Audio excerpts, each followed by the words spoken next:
Yeah! All right. Here we are. We are live. It is Friday. It is the Friday before a long weekend. Darn it. How we feeling? I'm feeling good. Good? Optimistic? Yes. Ready to go? No? Pretty good. Okay. That was a good response. I was telling Learn I couldn't sleep very well last night because my blind dog got under my bed. Couldn't get him out? I felt like the little clown from Poltergeist 2. I woke up at like 1:30 in the morning, I heard, and all I felt underneath me was his head hitting my mattress like, doo, doo, doo, doo, doo, doo, and heard a bunch of clacking around, and I was like, this is it. That clown finally found me, dude. I've been scared of this thing since I was a kid. Then I realized it was Bo under the bed, couldn't find his way out, so I had to climb under my bed at 1:30 in the morning and drag him out of there. You have to grab him by the paws and just pull him out? Well, yeah. I was trying to like hit the floor, and then he would just... The echo chamber, his echolocation didn't work under there. Was it like trying to extract a fawn from It was. Yes. It was. An enclosed area? Unlike you, I went in. You call MSD? No, I did not. You called police, right? Call the police? I called Spectrum. What are they going to do? Exorcist. I don't know. If we're just calling utility companies to solve our problems, I tried Spectrum. Surprisingly, they could do nothing. That's wild. They said they'd have somebody there to get him out somewhere between 2 o'clock and 9 o'clock tonight. Oh. That's good. Oh. Any plans to go away this weekend at all? Like No. leave town? I got a graduation party. But Where? nothing. It will be in Shelbina. I'm going to go up there. Oh. But it's just me. Shelbina. Me and one dog. Oh, you're Yeah. not bringing the wife? No, she's here in town. Why one dog? Well, she's going to keep one. I'm going to keep the other. And I mean, I'm taking my first girl, How do you Callie. pick? Okay, I was gonna say how do you you're bringing pick your your favorite. dog? No, I wouldn't. No, I would Listen, never say she's we my all favorite. Have favorite pets, We all okay? have favorite pets. Just The like other my one- favorite children. But the other it's one fine. doesn't know that, It's so we got to be fine. quiet. It's not listening. There's going to be a lot of people on the road this weekend. Yeah. Exciting news for gas stations. Oh, really? Yeah, a lot of Americans hitting the pumps this weekend. AAA released its Memorial Day travel report. They're predicting a record number of Americans will be on the road this year. Expect 45 million people to travel. That's up. That's up from last year. All right, 45 million times 45 million. $5 a gallon. Okay. Yeah, that's of what I'm money. saying. Hey, gas stations, all right. Ooh. The record is 44.8 million set last year. They only count people traveling at least 50 miles from home. If you're only driving 49 miles, nobody cares. How far away is Shelbina? It'd be 49 and a half miles. a little under Nobody 120 cares. probably. All right. So it has not been a gradual climb over time. Before last year, the previous record was 44 million, which was set in 2005. So 39.1 million will drive, 3.7 million will fly, 2.2 million will use some other form of transportation, buses, trains. The national average for a gallon of gas, regular gas, is what? Ooh. For national average? National. Show me like 430. $4.56. Nice. In Missouri, it's $4.19. Illinois, $4.99. Wow. St. Louis County, $4.27. So you should also choose your departure time wisely to avoid traffic jams. In general, there tends to be less traffic early in the morning. So if you're on the road now, good on you. Okay. Starting Should at the be wrong okay. time. Get on out of here. If you leave around noon, expect delays. So, yeah. You know, I was talking to King Scott before the break. Yeah, the tow truck industry is a mystery to me. Yaffo. I know you've dealt with a tow truck company around here. Yeah. Well, so I think Last year. it might have just been a figment of my imagination. Yaffo? Yaffo towing. Yaffo! They just appear and disappear. An interesting story, you know, with your car needed to be towed, and it took, what, hours? Hours, yeah. Hours for them to show Oh, up. yeah, that was the Been a QT night, right? Yeah. Yep. Yep. Spent some time at the QT. Yep. But so King Scott's been dealing with an issue. So your mother-in-law, let me see if I got the story right. Okay. So your mother-in-law got into an accident last year. No, in March. Oh, in March. Okay, Yeah. so March. Not last year. So a couple months ago. Yeah. Okay, car was totaled, or was it? We're not sure.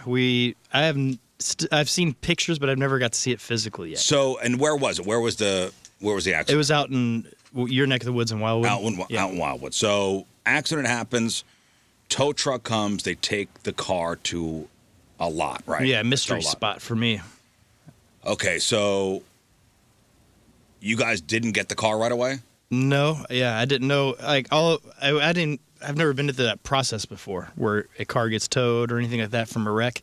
So I didn't know what to expect, and I didn't know the questions asked at the time, which I feel dumb now. But I just found out she was okay. That's what we were concerned about. Of course. And then found out it was towed, and then I was like, okay, who towed it? Do you know the company? And do you know where it went? And they're like, no. So I guess whatever company has the contract with Wildwood, right? I guess so, yeah. The area of which you need to be towed from. Right. So whatever company has got the contract, then Wildwood Police calls them up, and they come and they take the car, and assuming the owner of the car will, in a timely manner, come and get it. Yeah. Or insurance, or however you deal with that. So the car's been there for how long? Now, like a little over 100 days. So the car's been there for over 100 days. That'll be about $4 million. Yeah. Somewhere in the ballpark of, expensive. Your entire 401k. Well, right. so the car is still there, right? Yeah. Okay, but here's the interesting part of the story. Yeah. Why didn't you guys get the car earlier? Well, I called, and we were supposed to go. This would have been about a week and a half after the wreck, or 2 weeks after, and I was going to go and grab it that day, and then found out before I left that I'm not on the title, so I can't pick it up. I can't even see the car if you're not on the title. Okay, so you got to be on the title to get the car. Yeah. My wife is on the title, so she was at work, so I couldn't go that day. So then we were like, oh, let's go the next day. Week. Or whatever. On a Saturday is perfect because we're both free to go. And then she was having morning sickness. So you guys didn't go then. Yeah, and it closes at noon, I think, or maybe 1 in the afternoon. Right, it doesn't matter. Yeah. She was sick that morning. You were not able to go. Yeah. And then life happens, right? Yeah, we get busy. Got hectic. Life happens. Birthday. Yeah. Scott's got a birthday. Things happen. Birthdays. We should probably, the car is still at the lot. We should probably go get it. Yeah, and I mean, I've talked to them twice now at this point. That's good. Yeah. Now, how much does it charge a day? It's $1 a day. Turns out, I found this out yesterday. It's $1 a day, and then it turns into $50 a day. What? So it's $1 a day, and then it turns into $50 a day when? After 45 days. Oh, so after 45 days, it turns into $50 a day. Yeah. Oh, Lord. And you said it's been over 100 days. Yeah, that seems expensive. Math. Okay, yes. But also, after a certain amount of time, didn't know this, if you don't get your car, it becomes property of the tow truck company. Oh, good. After 45 days, they can now sell it for parts. They took the title, and it's theirs. Did you know that? No. And they don't tell you that on the phone. After 45 days, and I had Scott look this up, and what is the, read it. Yeah, in Missouri, it is 45 days, and let's see here. It was, hold on a second. Okay, here we go. So after 45 days, where'd that go? They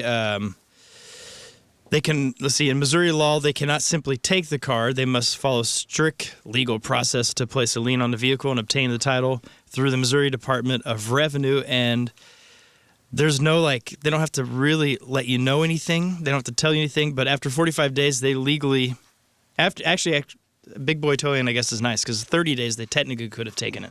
Wow. But they have a 45-day policy at their place, and they can take it after that, and they can put it up for auction or whatever they want, or they could donate it. They said they donate them sometimes. Huh. Did you know that? No. And so they can just flat out take your car. Take your car. And everything's that way. But we found out, this is what's also fascinating. So if there's anyone at Big Boy Towing, this one lady, my wife she went up the chain of commands yesterday, and this one gal was super helpful, but also incredibly pro because she did not budge an inch, but she was really nice. The person on the phone? Yeah. And I'm sure if you work for a tow truck company and you are the first line of defense, you are the person that picks up the phone. Yeah. No I'm sure happy. you've heard. Yeah, you never call the tow truck company for a good reason. No. I'm sure she's heard everything every excuse under the sun. Mm-hmm. You need to be a stonewall. You need to be give nothing. Yeah. You need to have that thick skin. Yeah. You need to be able to take it and go, okay, thank you. Yeah, you're gonna be called a lot of things, especially when people find this out. So so she got a hold of the owner of the company, said, yeah, the car's still there, but we have it in place for auction. So if it means a lot to you, this was a nice offer. He said we could go to the auction and buy it. Oh, great. Man. Yeah, isn't that sweet? That sucks. After you pay for Buy the your own $50 a No, we day. don't pay No, it. you don't pay that. That's No, over. that's they own done. the car now. Yeah. It's their car now. Wow. Yeah, but if anyone at Big Boy Towing has an extra heart today, let me know, and Would they it want to be- give me a car back for free. That'd be great. Would it be cheaper for you to go buy it than to pay all the fines? It might be, but maybe also they'll be willing to work because they never once told me a single thing about this policy. And again, if you're going through this process right now, pay attention because Well, how you about have this? a few Go get- days. Don't wait. Well, that too. Get the car. Yeah. Yeah, and then even if it's in Pacific and it's a million miles away, go get it because take it Yeah. because they're going to take your car. They don't play games. They're Yeah, Bobby. Well, they don't have to tell you. yeah. Well, you think they? But it's Interesting. totaled? You don't know if it's totaled. I have no clue. Obviously, it's not if they're selling it. Yeah. Or they could sell. Well, They sell it for parts. they sell it for parts. So Oh, as okay. the son-in-law of a salvage yard owner, Yeah. I know they buy a lot of these cars just to pick the parts off. Okay. Yeah. So it could be that. Yeah, you don't Yeah. even know the condition of the car. I know that one tire is jacked up, and I was gonna see if I could take the How rims bad off. was the accident?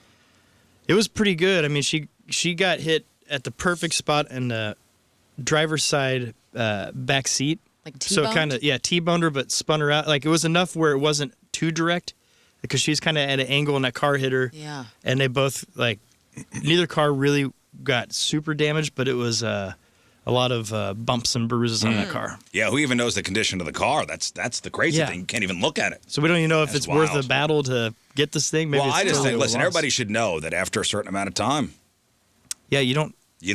that's something I didn't know. I didn't know it either. Yeah. After So a certain amount of time in Missouri, that's not the way it is in Illinois. yeah. In Illinois, they can't do that. A good idea for a business, if you want to get free cars and make a ton of money very quickly, start a towing company. Yeah. This is a great business model. But yeah, anyone at Big Boy Towing wants to be nice and I'm too type hook A me for up. that, Hook me though. up for Scott's appeal. free. I'm not even gonna pay. I For want free? Yeah. Get out of here. Like, I'm Free. too type A. Like, You'll just take the car. I would not have allowed this much time to go by. You know what I mean? Like Yeah. a week tops. Like depending if you're out of the hospital and stuff. Like somebody brings up in the Schroer text line, like, what if you're you're dead or incapacitated, like where you can't Doesn't matter. get back to the car? That Like happens when you go to jail. they just take it and They it's impound your over? car for like whatever, you get a DUI or something like that. Could be They the same. tow it, and you're in jail for 30 days or 60 days, and you don't Wow. have somebody to go get it. Yeah, where's the insurance company in the deal? Why didn't they get the car? I don't know. Did they not go through insurance? I think there's more information that needs to be known Okay. here. I'm going to That's start a a good question, business too. where my company goes and gets the car and holds it for the person who's in prison or dead Yeah. or whatever, and then I'll make my money that way. Oh, you'll hold That's it a when they're great dead, one. so they could come when Yeah, they're or resurrected. the They next could come of kin back. can come get it. You'll tow the tow, I'll tow the tow. but Yeah. it's We'll go toe to toe with the tow Toe truck to toe. tow company. the line. Tow the line towing. We'll tow your tow, so you don't have to. All right. Yeah, you got to find out what what happened with the insurance company. Okay. Did she not make a claim? I'm pretty sure she did. That's a Well, great the question. insurance company would have gotten the car. Okay. Well. I was thinking about this on the way home yesterday. Is like we don't actually own anything anymore. Like it's, you know what I mean? Like you own it for Yeah. as long as you can pay for it, as long as you can pay the taxes on it. And it's like everybody wants a piece of land or a house or whatever, and everything you buy, pretty much you're still renting it to some degree, because the minute you can't pay the taxes on it, It's gone. it's gone. It's Yeah. gone. It's like that farm There we've is had. no like, hey, this parcel of land has been in my family for 300 years. and yeah, it's gone. Yeah. We have ours has been about 140 years in the family, and still have to pay property tax on it. Yeah. Plus, if they decide that, hey, you know what, this is a great spot for a data center, they can just come in and take your land. Yeah, or eminent domain. Yeah, eminent domain. So, I mean, it is a nice fantasy we've created So weird. of ownership, but in reality, everything's temporary. You're just leasing everything. Who was at fault in the accident? My mother-in-law. Yeah. It was a bummer. She didn't see the car, and it was, Oh man, there's a lot. There's a lot kind of a- going on in this story, Scott. yeah. It's a tricky little. There's a lot going on in the story. Oh, so yeah. let's get some more information. Okay. Especially about the insurance company stuff. Like, why did the insurance company not get the car? That's a good question. Yeah. Well, Yeah. listen, I hope it works out. Thank you. Yes. But just so you know, if they got your car for 45 days, it is now the property of the tow truck company, which I had no idea. But it looks like Crazy. I'll be visiting Mountaintop pretty soon So you got a new car for your mother-in-law? and cry because I There you got to go. figure this out. I went to the dentist yesterday. Good news, no cavity club. Yay! Way to go on your flossing. All right, yeah, I floss every day. That's great. I floss every day. I need to be a little more consistent with my water picking. Oh. What a dumb thing you just said. What? That's the most unsexy thing a man has ever said. I need to be more consistent I with need my to be a little water more. picking. I need to be a little bit more consistent with my water picking. Other than that, Yes, Daddy. I got my wife a water pick for her birthday once. Yeah. What a gift, huh? I got Tim one, or he got himself one, and then he tried to make me use it, and I didn't like it. And then he just ended up, it just was decrepit in a corner after Maybe like he's 2 trying months. to tell you something. Maybe. Ooh. Hey, listen, I I gave didn't the like it. gift of mouth health. Mm-hmm. Come on, man. That's a great gift. It's a great gift. Yeah, unfortunately for me, so they did a head scan. Like, oh, you're due for your x-rays. Mm-hmm. So at Foley Dental, they have a thing you put your head into, and they scan your whole head. And when Becky, my hygienist, who I've known for many, many years, they get the scan instantly, and she goes, oh. I go, oh, no, that's not, when somebody says that, Right. that's not good. What's going on in there? Well, apparently I have a wisdom tooth that is popped through, and the part that is still Pop, pop. the part that is still in Yeah. the gums is decaying. Wise guy. So Gross. that needs to come out. Yeah. And she says you need to call an oral surgeon. Like Bring in the oral surgeon. Pretty much right away, Yeah. and get on the books because sometimes they'll book out for a couple weeks. Oh, You're man, gonna it's have just in there. You're gonna have dog breath, dude. That's what my dogs had. You know when your dog's teeth get rotten and you're like, "Oof, better get it out of there, man." Well, yeah, Take could over. get Melt they that get microphone. infections. Yeah. No, You probably that's- got a pus-filled pocket in there right now. I don't know. I don't know what's going on. Oh, my God. That's got to come Get out. of here. So now I got a choice to make. How do I get my tooth extracted? I mean, I had my other, What do you mean? this is my right side. So my right side, I have both wisdom teeth in there. My left side, I've already had them out. But this was 25 years ago. Right. And when it was 25 years ago, they just used a local, No. like a local anesthetic. Yeah. And they grabbed the tooth, Ugh. or they slice the gum open, they grab the tooth, and they yank it out. No. Go under. There's only so few opportunities for us to go under. Go under. Well, so I've got the three options. Gas I've got the local ass. anesthetic. or ass? Fully awake. Doctor numbs your gums like a shot. Like you get, when you get the cavity filled, you will be 100% awake and will feel some pressure and hear some crackling sounds, which I remember, So gross. which I remember from the first time, I love that. like the cracking. The root. I think when they grabbed the wisdom tooth last time, I think the doctor like put his legs on my legs and just yanked. yeah. So mine did. Remember, I got mine out in Carbondale. I went to the student center Oh God. in the summer. Thank God there were no students, so at least the professor did it.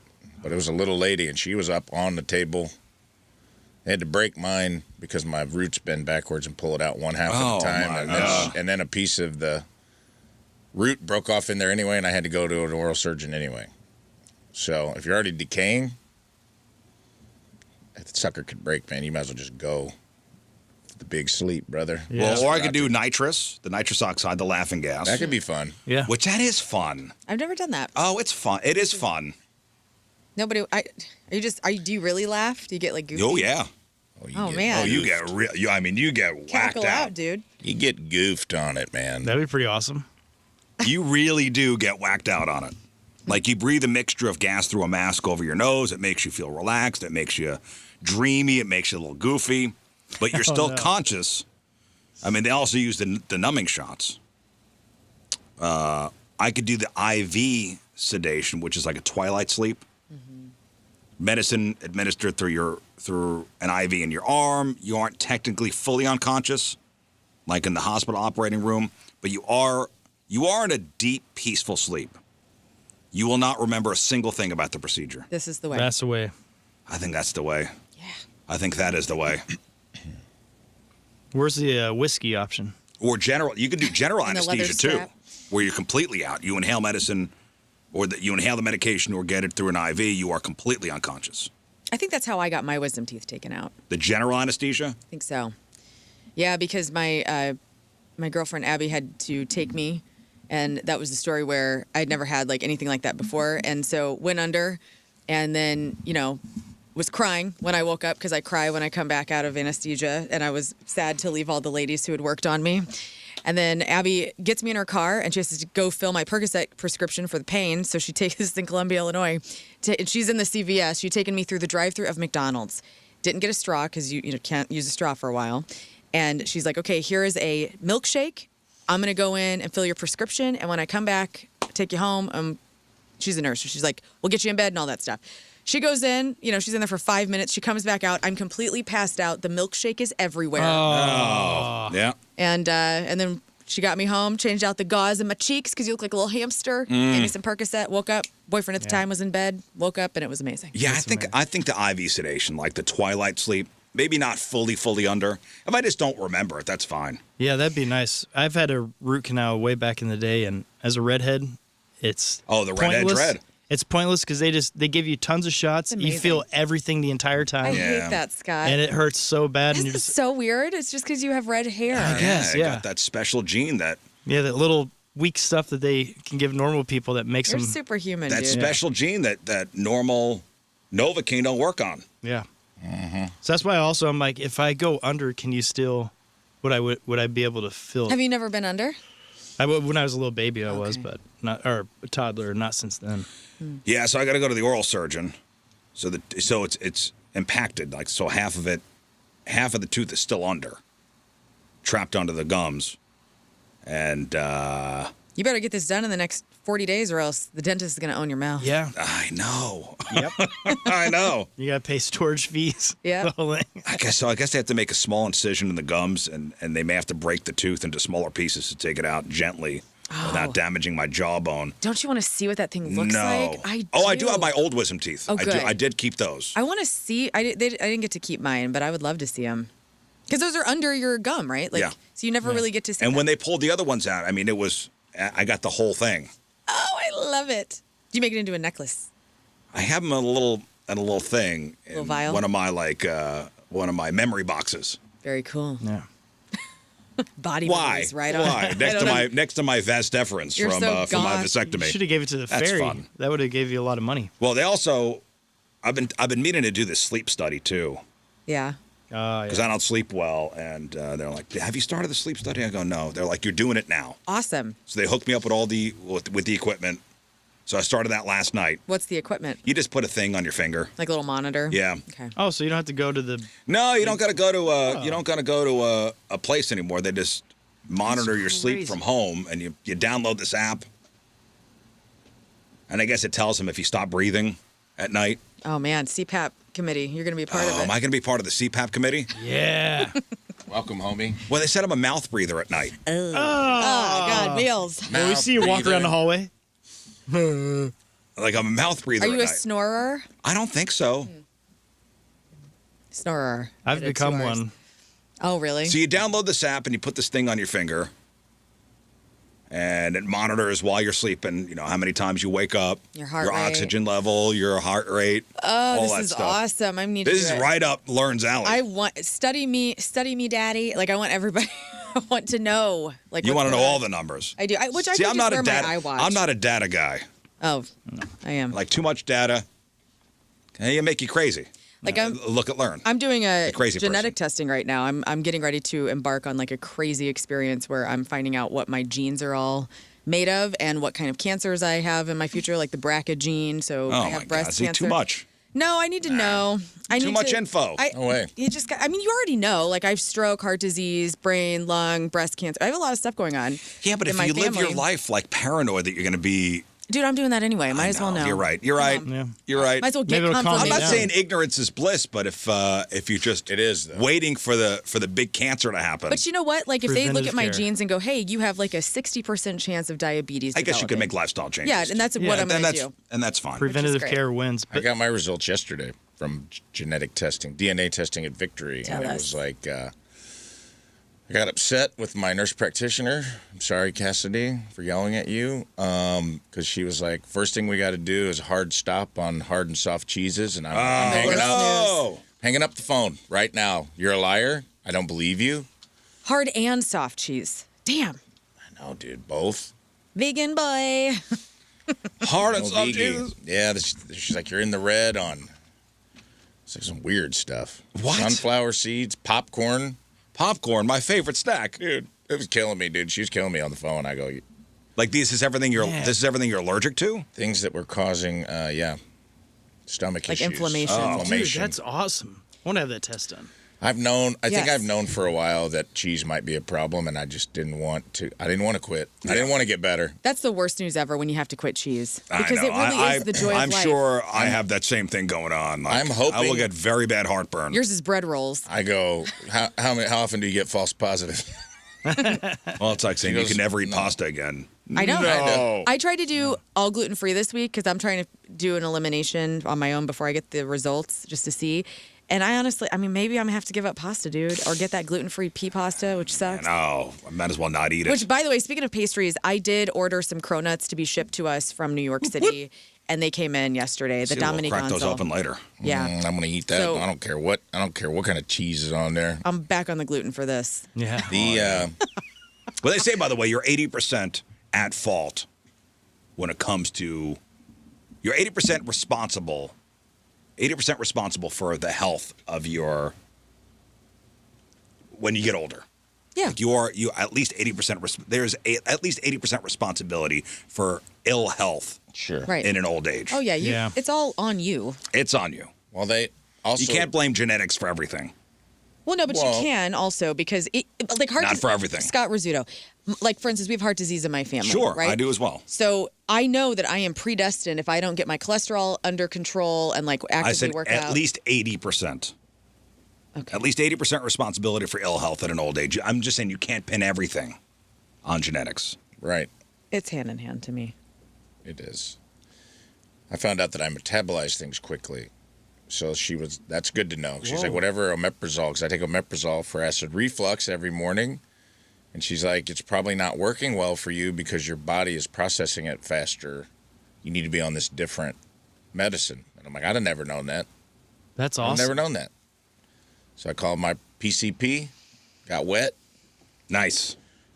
I said, Doc, it's time to get Daddy a stronger pill. And he was on board. So it's good to have that stuff done. Sure. You will find stuff, that there's stuff you don't want to know. There's going to be stuff you don't want to know. I didn't want to know about cheese. I just wanted to, ignorance was bliss when it came to getting a big handful of Tillamook. Well, as Putting it in my mouth she's at 3 telling you o'clock that in the morning. as she's telling you got a cutting board out. A baby burden myself. You're making yourself a charcuterie board. That is so sad. I literally was bargaining. It was like finding out. I was treating it as if I got some diagnosis that was like life ending. I Yeah. was like, How long do I have, Doc? Doc, can I at least finish the cheese I have in the house? She's like, well, I'd rather you'd stop today. And I was like, but it was so. I mean, the price of cheese. I got it at Dearborn. You gotta cheese out. It's Memorial Day weekend. You know, That's what I there's said. a I go- possibility I may have a cheeseburger. So, Go yeah, hard dude, this that's- weekend for the that's last- all I'm doing this weekend. It's a Straight cheese. It's a cheese It's a diet. divorced dad cheese weekend. Yeah. So Oh my don't come God. over. You're going to You be know what? constipated on I'm Monday. going to be shirtless. Have just- all the cheeses too. Brie, I got 'em sharp all. cheddar. You want to go to the soft melting pot cheddar. tonight? Let's go, dude. Go. Oh my God. Take me Brett. to the melting pot and fondue me. Yeah. Fondue me, daddy. You guys should go to the melting We're going to pot. the melting pot tonight. Let's go. Let's I'll go. I Sounds for real. I'm not kidding. You probably have plans. I'm serious. And Cancel the plans. Fondue for one? No. Yes. I'll go in Yes. there. Man, Oh man, what's your favorite type of cheese, Ray? I don't know. What's your favorite kid? I How know. do you? They're all so good. I love them all. Sharp cheddar. White cheddar. I like the mix. I like that Gouda. 3 cheese Tillamook mix. Parmesan. We go to melting pot. Throw a little. That's what I asked her. I go, little what? bit I go, Emmenthal in there. That's what I asked her on the phone. I Talk- go, say less. I go, all cheese? And she goes, yes, Rafe, all cheese. And I go, even Parmesan? Parmesan's little. It's just little flakes. Yeah. And she goes, it's still cheese. And I go, I hate you, kid. She's like the only cheese you can have is I don't Munster. hate you. I'm sorry. You're such a nice person. So you're gonna have the pizza versus red sauce? and Oh, nothing else? pizza, man. Come on. All the best things have cheese in it. Just anything. I'm like, how am I supposed to eat a salad? Yeah, how can you go to That's a what restaurant? I asked her. I asked her that question. I go, how do you expect me to eat a salad? She goes, without cheese. And I go, what's the point then? Exactly. You know, cheese on salad is a very St. Louis thing. It you is. stop this. It's It is. delicious. Until I came here. But and then you were like, we got it right. You have to admit that. Oh my God, are you serious right now? You don't like cheese on a salad? Well, it depends on what kind of cheese. Yeah, I skip it. I love all cheese on a salad. Like Yeah, even the Provel cheese on a salad is. Well, kind of yeah, that's my where I favorite. went. I went to one of these. The emo salad Bro, is you could delicious. put. I went to one you of these could literally places put nacho cheese on a salad. and I that would puts eat it. like ropes of Provel on the. Yeah, emos. It's And awesome. I went, no, it wasn't at Emo's. It was, I think it was like, it was one of the Billy G's or something like that. Oh man, Bing dong ding ding. I love it. Yeah. Billy What is G's this? put Shaved cheese on my parm on a salad. freaking salad. Oh, on a Caesar, yeah. Oh, Yeah, God, On yeah. a Caesar, yeah. Oh, it's fine. okay. Well, we got Hey, you can't be mad at us for being able to eat cheese still. Listen, we all got problems. Are you good at cottage cheese? Yeah, can you have cottage cheese? No cheese. She said no cheese. I didn't. No cheese. I didn't even ask about ricotta because I was like, I'm just going to eat it. I can have about But she like didn't say no yeah. a dairy. spoonful. So it's not all. That's what's weird to me is it wasn't like all dairy. She said just It's these hard and particular soft cheeses enzymes that are used to make. and xanthan gum, which is in every freaking thing, dude. I started looking at. It's like the stuff Filler. they use, the filler, the Preservative. binding filler in like everything.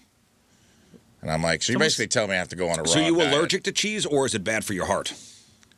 It's causing gut inflammation. Oh, so Causing, like, stomach indigestion. issues. Okay, stomach issues. Yes, Carrie's wondering. You can't have yogurt either, right? No yogurt either. That's fine. It's Coconut good for your yogurt's gut, though, good. I thought. Yeah. Not Rafe's gut. Oh man. Again, we've all got problems. We've all got issues. Car Well, problems. I'm just saying these genetic Cheese tests problems, can be wisdom useful, tooth problems. but be wary. The more you know, then you got to confront some things, Yeah. some demons. Yep. Exactly. And some demons I like dancing with. And one of those demons is the cheese demon. 3 cheese Tillamook at 3 a.m., feeding myself like a little baby bird, being like, oh, work's going to suck today, but not as much. Yum, yum, yum, yum, yum, yum, yum, yum. Hey, we do have some stuff to look forward to. We got a God, I couple. love eating cheese right out of the fridge. I got a couple weddings on the I gotta books. go home. I got a couple weddings on the books. Yeah, it get is the because suit it's out. May. May is official. Is the unofficial kickoff to wedding season. Am I right? Yeah. For some reason, people like being hot in a suit. You have any weddings on the books? Not that I'm aware of. All right. I probably do, and my wife's going to say, you forgot about that? I'll say yes. I don't either. I don't have anything on the horizon. Oh no. Oh, I got 2 on the books, Yeah, me too. and I love weddings. Same too. I love weddings. And I've been to some bad ones. I've been to some bad ones. Even the bad ones. It's like pizza. Even some of the bad ones are good still. Yeah. Yeah, it's still acceptable. Great stories from him. Yeah, great stories. Get me all liquored up. Open bar. I'll dance. Fine. Give me a DJ and an open bar. That's all I need. Right. And I'm good. I'm Mr. Wedding. I want to have. If I make it to 50 without getting married, I'm having a party for myself Yeah. that is going to be my wedding to me, and you all have to buy me a blender. That's fine. I've been buying a lot of freaking gifts over the Jenny years, Lewis of Rilo Kiley did that this Really? year. Yeah, I think she turned 50 and she I'm married doing her, it. she married her dog. Like not really. Wow. Like she just like acted like it. How sad. And she had like a folk great. wedding. Dude, Wow, she had how a ton of people play pathetic. guitar. It was That's sad. awesome. Well, if you marry your dog and you get a $2 million life policy on it. Who's the wedding for? Is the wedding for the couple or is it for the for the guests? couple. Is it? Yeah. It should- 1,000%. It's for the parents too, lot. It's For for my everybody. wedding was for Tim and I. Okay, but you want everybody to have a good time, though. Yeah, I mean, they better have a good time. Right. But also, I But didn't, you I didn't wanna- worry myself about But that. you want to see everybody at your wedding have a good time. Yeah. So you want to throw a great party. Yes. Yeah, I would rather, if I ever got married, I would rather go do just me and her go to do something private, like either go to the courthouse or go somewhere and just get married privately and then just have a big And party. then have a 'Cause party. nobody likes the wedding part. No one wants You to wait say for the it. party. Nobody wants I to always cry at people's ceremonies, though. Yeah, I I like do- that. I do as well. I get very emotionally You can invested. still do it. You Yeah. could just, I think being secretly married beforehand would be kind of romantic and Sure. hot. That is cute. Well, making the rounds is it's a couple who They're getting married, and this sounds like the worst. Okay. The worst wedding that somebody could possibly throw. Go. Listen to these two insufferable idiots. Things we're not doing at our wedding. So the title is Things I We're already hate it. Not Doing at Our Wedding. Yes, I already hate it because they said it at the same time, but. Things we're not doing at our wedding. No alcohol. Kent and I don't even drink alcohol. It really makes no sense to have alcohol there. Yeah, we don't drink, and we honestly just don't want anybody else drinking there either, and we don't want to pay for it. All right. This is rage bait. There's no way this is real. I read the comments, and this woman was in the comments defending herself. Okay. I get maybe you don't drink. I don't drink, and I would have booze at my wedding. I get maybe you don't want to pay for it. Then Maybe at least have a cash bar, Right. which sucks, but fine. That's fine. Some people If can't. your wedding would have happened, was it going to, and you don't drink, Yeah. and Allison don't drink, was it going to be cash bar or no alcohol? Yeah, it would. Well, it would have been. There was a bar there, so we couldn't. We weren't going to say no to it. It was because it was at a hotel, and so they could go buy it if they wanted to, but it wasn't going to be open. We were going to. So it'd be cash Encourage bar, it. but Yeah. but alcohol would have, like, if I Yeah. had a cocktail at your reception, it would have been fine. I mean, we want our this is guests to be comfortable. Terrible wedding mistake number one: no booze. Honestly, just don't want anybody else drinking there either, and we don't want to pay for it. We actually just want people to remember the night. Probably only going to have vegan options because We're probably only going to have vegan options. I thought you said it sounded bad. So no booze, And no meats. and we just want everybody to remember the night. The only thing I'm going to remember about that wedding is no booze. I'm not going to remember. I will not remember the actual wedding itself. I'll remember there was no booze at your wedding and vegan options. it's our wedding. I want it to feel like a celebration of us. I want people to like have a glimpse into our life, and I just feel like having food that we like and we eat there just makes the most sense. Oh, God. Does she not suck? They both suck. He sucks too, yes. So they'll be happy forever. It's Us, we just like don't want to pay for things that we won't eat. Also not gonna have our wedding on a weekend because it's so much more expensive to book on a weekend, and because we don't work traditional 9-to-5 jobs, like we don't need to do it on a weekend. This one I don't think is super controversial, but we're doing no kids and no plus ones, but Okay, no kids, I get no plus ones. That's No This is plus weird. ones. hilarious. This is No this, plus ones. There's no way this is real. They're being too I stupid. swear, I went, because I thought the same thing. Nobody could be this insufferable. Right. I went through the comments, and she was on there defending all of her decisions. That's insane. Because this, I mean, it's listen, hit a nerve with me. it's your wedding. Do whatever you want. Yeah. But don't expect people to be like excited about this. Nobody's excited about this. No plus ones. What? Right. I mean, there's a lot of things you can take matters into your own hands. I love the no kids. We did that at our wedding. We had just my niece and No nephew kids. Fine. at the ceremony, and then there was no kids. You know what? Okay, get around the no alcohol. That's what flasks were invented for. Fine. But the meat options, you know, Vegan. not everybody's going to eat like you. And you want people to have Don't you like want a people nice to enjoy meal. themselves? Like, yeah, like Tim and I, we don't eat all the meats, but we had plenty of options for everybody. So if you wanted to be vegetarian, you could, or if you want some chicken, great. Yeah. It's not that hard. Boy, this wedding sounds like it's gonna suck. Is there music? Like, we're controversial, but we're doing no kids and no plus ones. But I feel like I am giving a couple people a plus one. But I feel like it just makes sense. Like, we don't want random people at our wedding. We're both not very social people, and we don't want to feel uncomfortable. Oh, you don't say. They need to go to the courthouse. This is a courthouse couple. We're not very social people. So what you're saying is nobody wants to be around you. Yeah, this is That's what I'm hearing. Nobody wants to be around you. Yeah, this is a couple that needs to go to Vegas, have Elvis marry him, and pay some people, give them some chips to cry for you. They're not while you're- Elvis people. Social people, and we don't want to feel uncomfortable at our own wedding. We want it to just be very intimate, and we also get overstimulated by kids, so unfortunately we just don't. I mean, I get it. But it's just I get go overstimulated elope, by kids. Friends, elope. What do you mean you get overstimulated by kids? What does that mean? Kids which are direction are you exhausting. talking about? Like overstimulated by kids. I think she meant I'm just exhausted after I I'm think in she's front a of them perv. for too long. Or are we using like a psychological term to sound smart? Probably, You 'cause probably these heard people that on suck. TikTok. very intimate. And we also get overstimulated by kids, so unfortunately we just don't want kids there unless it's my baby sister. We will be sleeping together the night before. We've lived together for like 3 years, and I just feel like it's gonna throw us off if we like don't sleep together the night before. Okay, that kind of Who makes gives sense. a crap about that? We don't need to know that. No. That kind of makes sense. So they We live don't together. need to talk about it. Well, Who gives a rat's ass? We're not sleeping together. Hey, and we're going to be sleeping together the night before. Because we've been living together for 3 years. So they lived together for 3 years. Good for you. Congratulations, dorks. You're just now Cool. doing it? Cool.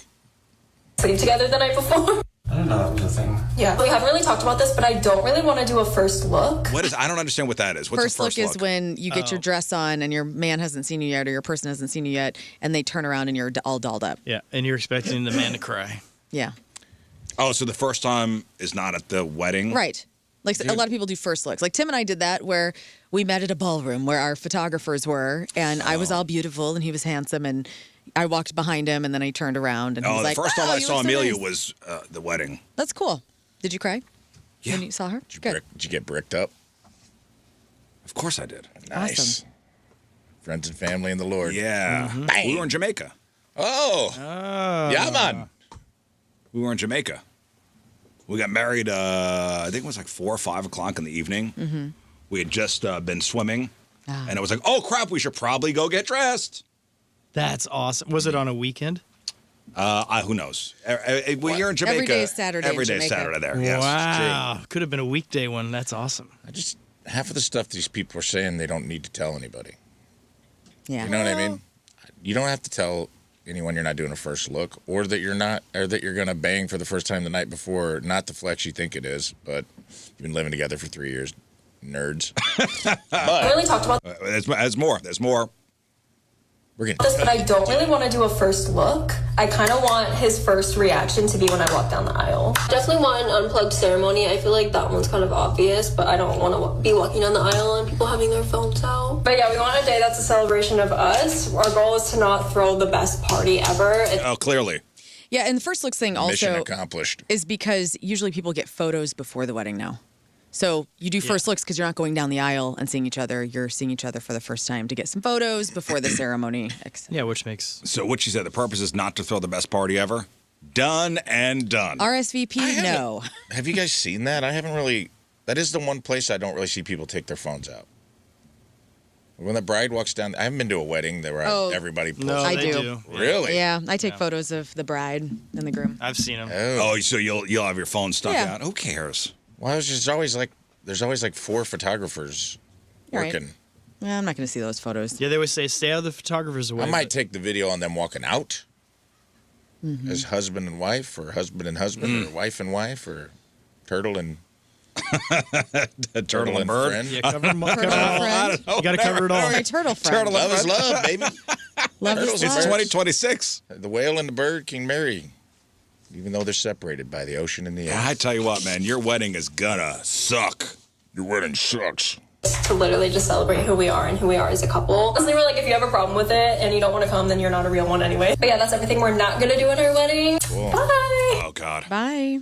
The fact that you're not stating what you are going to do, and it's just, you're an insufferable person already. Well, even the way she speaks. Yeah. Well, she can't help that. Can I just, And he's standing I have there to like tell you just something. a bum. I don't like to call back previous topics often because I know it kind of can make the show come to a grinding halt. But I just want to point out that our phones are spying on us because you talked about getting a CPAP, and I opened my phone, just opened it because it buzzed, and I thought maybe you were texting me, and there's a man who invented a CPAP you can eat a meatball through was the first thing. Yes. Thank God. That popped up. He said, Is he eating a meatball through a CPAP yeah, machine? he said the thing I didn't like about my CPAP is I couldn't eat a meatball sandwich through it, so I invented a new one, and it's a guy. It's meant to be, dude. This is Oh, my God. This That is for looks you. disgusting, by the way. time for you to get a CPAP. Dude, We're getting you you're the gonna meatball enjoy CPAP, dude. Finally. First of all, I may not need a CPAP. Okay. Well, if you're mouth breathing, brother. Yeah, if you can't breathe and you're breathing through your mouth and your As a breath fellow smells, mouth breather, I'm it's time. not. Listen, I can't. There ain't no air coming through this nose. If I suck That in, septum is really something. that septum is. Oh, no. Oh, look, your nostril went in. Do it. You're done. Oh, no. Oh, no. CPAP Give me the boy. meatball CPAP. You're cooked. It's either that or we got to get matching nose jobs. Am I good? We have 20/20 vision in our nose. Scott, we're fine. Thank God. Let's go get matching nose jobs, dude. Let's both come in with perfect Hemsworth polygon noses. Oh, Don't say I'll have to nothing get a either. nose. Let's do it over Christmas break this year. Don't tell anybody, and we both come in with the perfect Can I golden tell the ratio oral faces. surgeon, hey, while I'm under, do my nose too? Yeah. Yes. Oh, we should all get new noses. We would all be so much hotter with new noses because that's the one thing. You get a new nose. Remember Ashley Simpson when she got her nose job and it changed Or, everything? You know what? Jennifer Grey, who Yes, which- Ferris Bueller's Day Off and Dirty Dancing ruined her career. You know what? And that was the nose job that I really, was an early one. I regret for her because Ruined she her was so career. cute. She didn't need it. And she had such a cute and look. her nose looks great now, It but does. her nose, her She looks too schnozzle normal. was her signature. I know. She's a That babe. was the 80s, too. They weren't great at noses. I think she got a second nose job and got the first one fixed.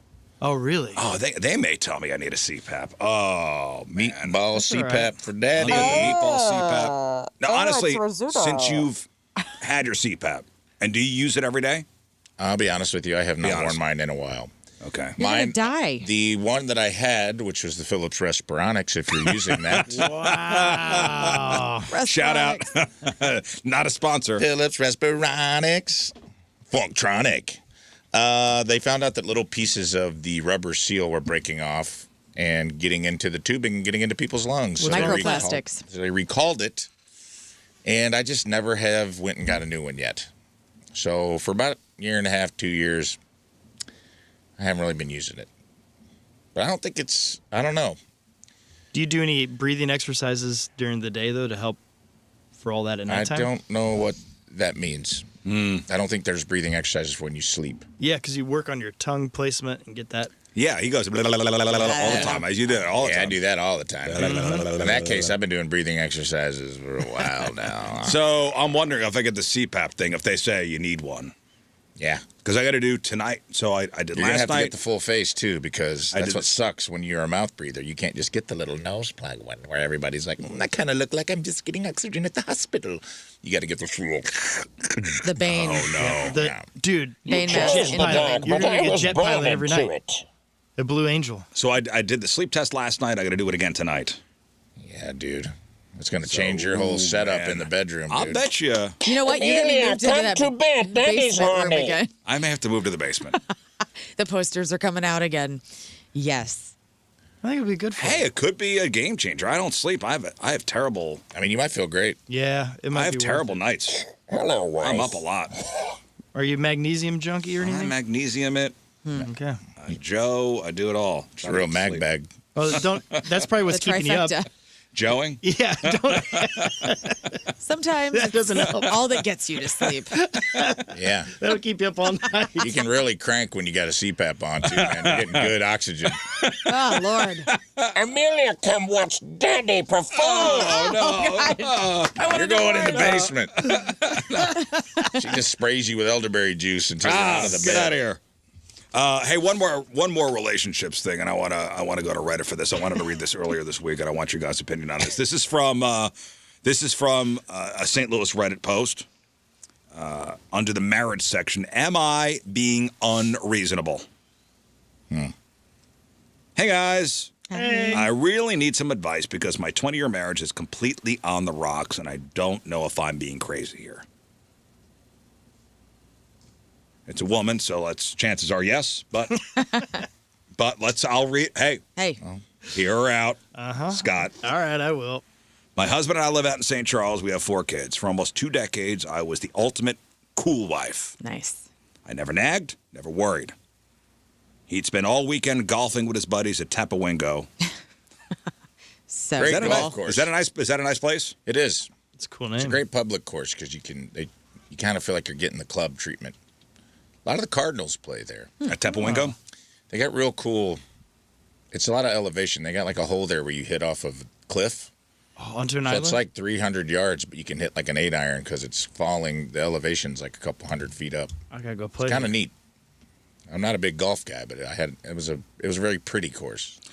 So he spent all weekend golfing with his buddies at Tapawingo, going out to bars or taking off on annual guys' trips. He drank a lot, sure, but he always seemed completely in love with me, so I trusted him 100%. Well, about a year and a half ago, the floor dropped out. I caught him with a major lie. It spun me off my axis, so I started digging. He panicked, apologized, and handed over his phone, and that's what I found. That's when I found out he'd been lying to me for years. I found out he'd been hitting up Diamond Cabaret, but he said he was working late. Oh, no. That's our second one this week. I know. Strip clubs. I found out he'd been hitting up Diamond Cabaret when he said he was working late. Some shady stuff online, and the absolute kicker, I found photos from his last guy's trip where he completely took his wedding ring off.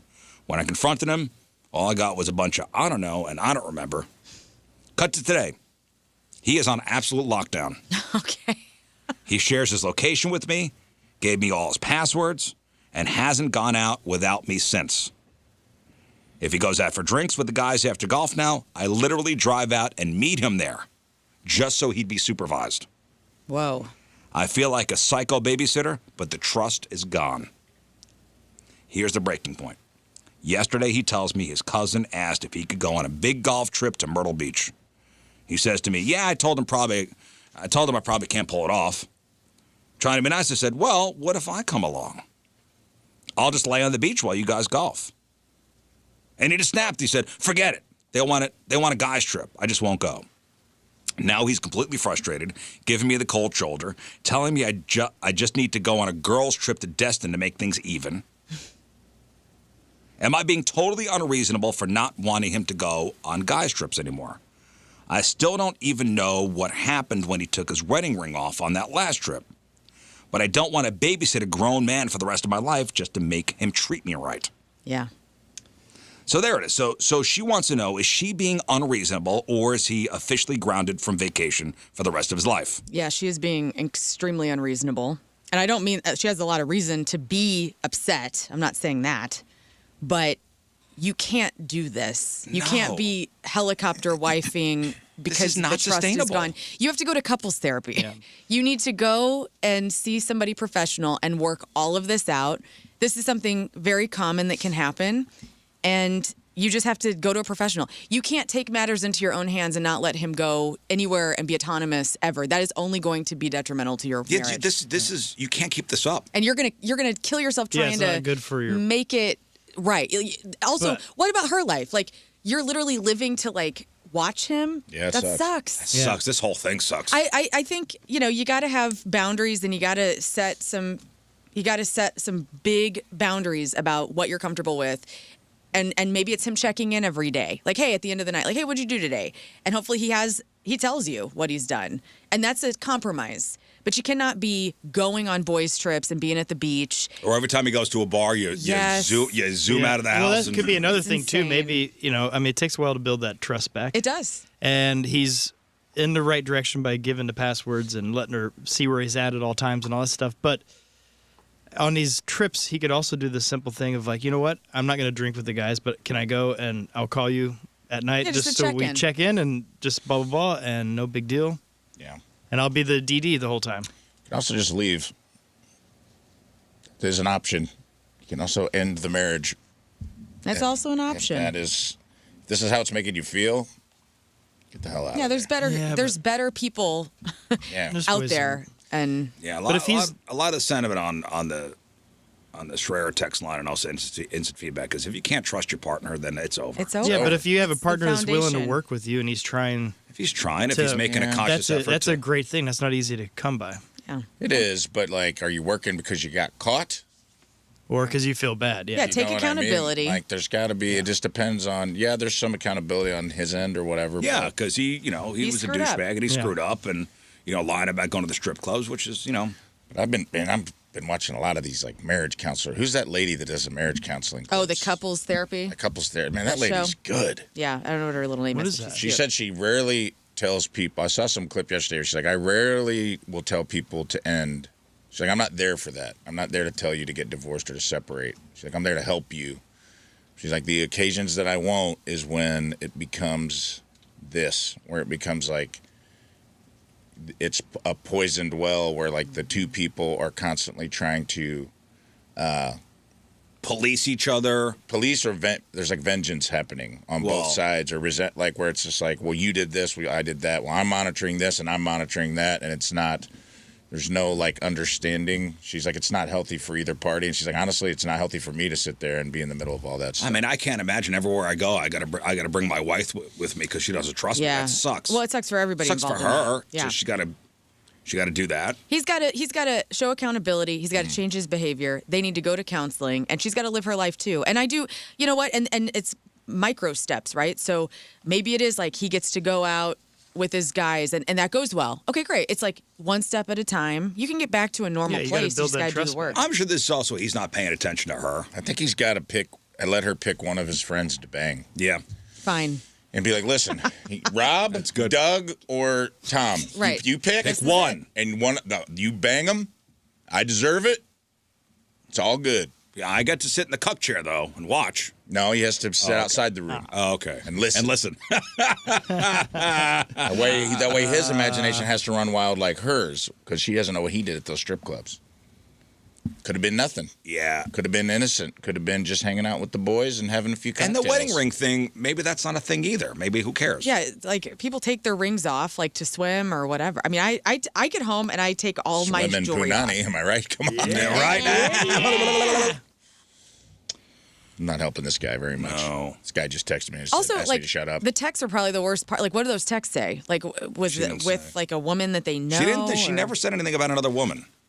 Oh. She never said anything about another one. I would figure if that was text with the boys. Yeah, maybe. It was figure like if that locker room was talk. If that was a thing, she would have mentioned that. Yeah. It's probably a boys thread. He needs to take care of her a little too. Like go on some dates. Yeah, you got to nurture the marriage, man. You can't let it. If you don't put the effort in, it's gonna fizzle out. Put some effort into your marriage too, and on his side. Yeah. Yeah. Don't take her to the east side. Go somewhere nice.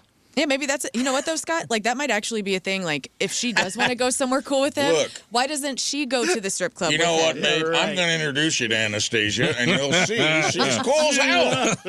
She's actually really cool. She respects our marriage. She's a Chiefs fan. What? She knows all about you. All I do, I talk about you. Oh, I talk about you all the time. Every lap dance, I'm like, you know what? Your hips move a lot like my Linda at home.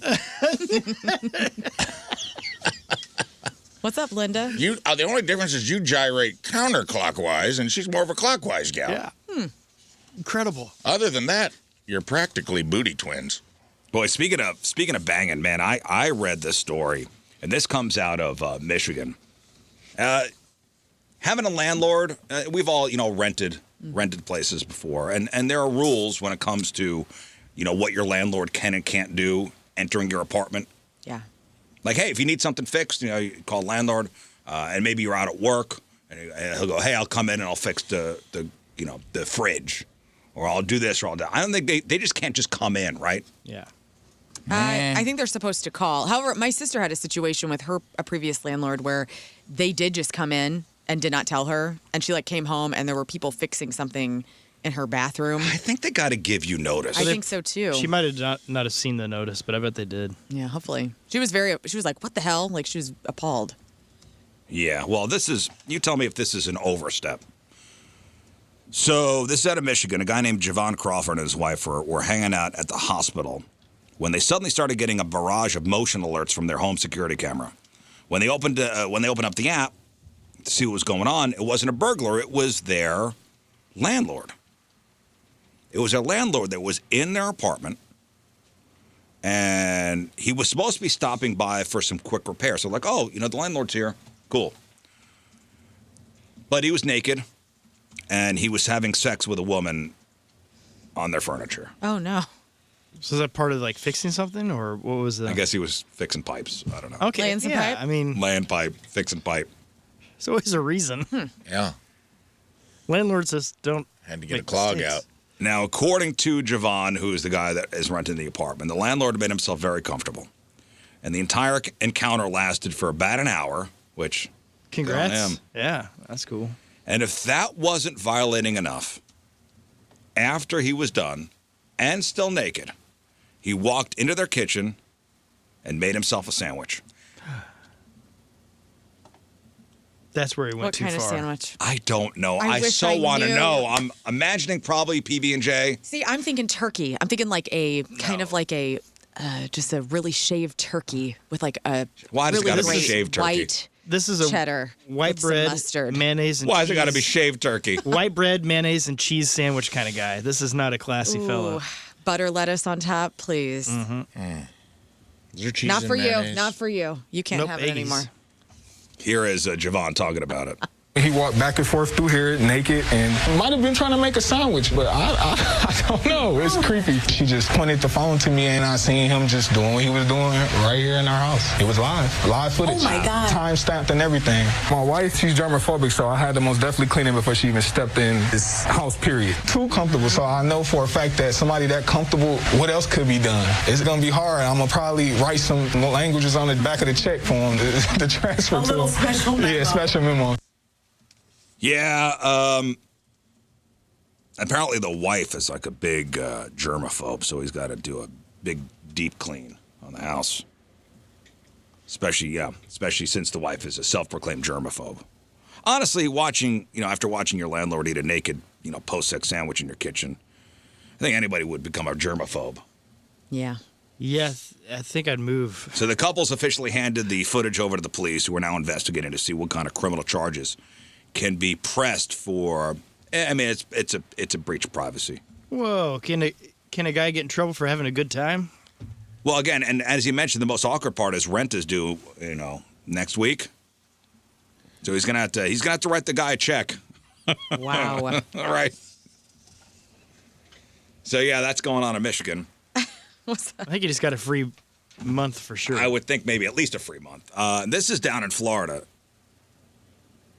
You tell me if this is an overreaction. So family arguments can get pretty heated, but a recent domestic dispute down in Florida went off the rails and crossed into a level of messy that nobody saw coming. So it all started this past Monday afternoon at around 3:45. According to local sheriff's deputies, 25-year-old Elisa Rivera got into a fight with her mom after being told she couldn't tag along on a trip to Gainesville.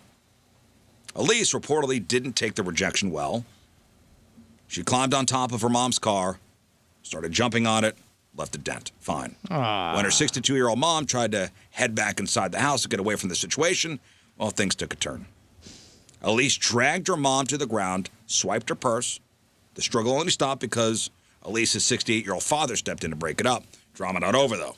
About an hour later, a second argument flared up, this time because the dad refused to let Elisa into the liquor cabinet. And this is when the situation took a truly bizarre and, disgusting turn. According to the arrest report, Elisa squatted down, took a dump into her hand, and threw it at her dad. Wow. That's kind of a cool. Isn't it a cool gift to have where you're mad and you're upset and all of a sudden you're like, I'm going to poop too at the same time. I could do it. Hey, I'm exists. focused enough I can poop at the same time. It exists. I'm in the middle of an argument. I'm going to go ahead and poop real quick. Did it because of you, Dad. She throws her feces. Are we at him. all shutting our eyes and imagining this happen? It's beautiful. Yeah. I don't know what she looks like. Look up Elisa Rivera. Oh, yeah, let's see. Elisa Rivera.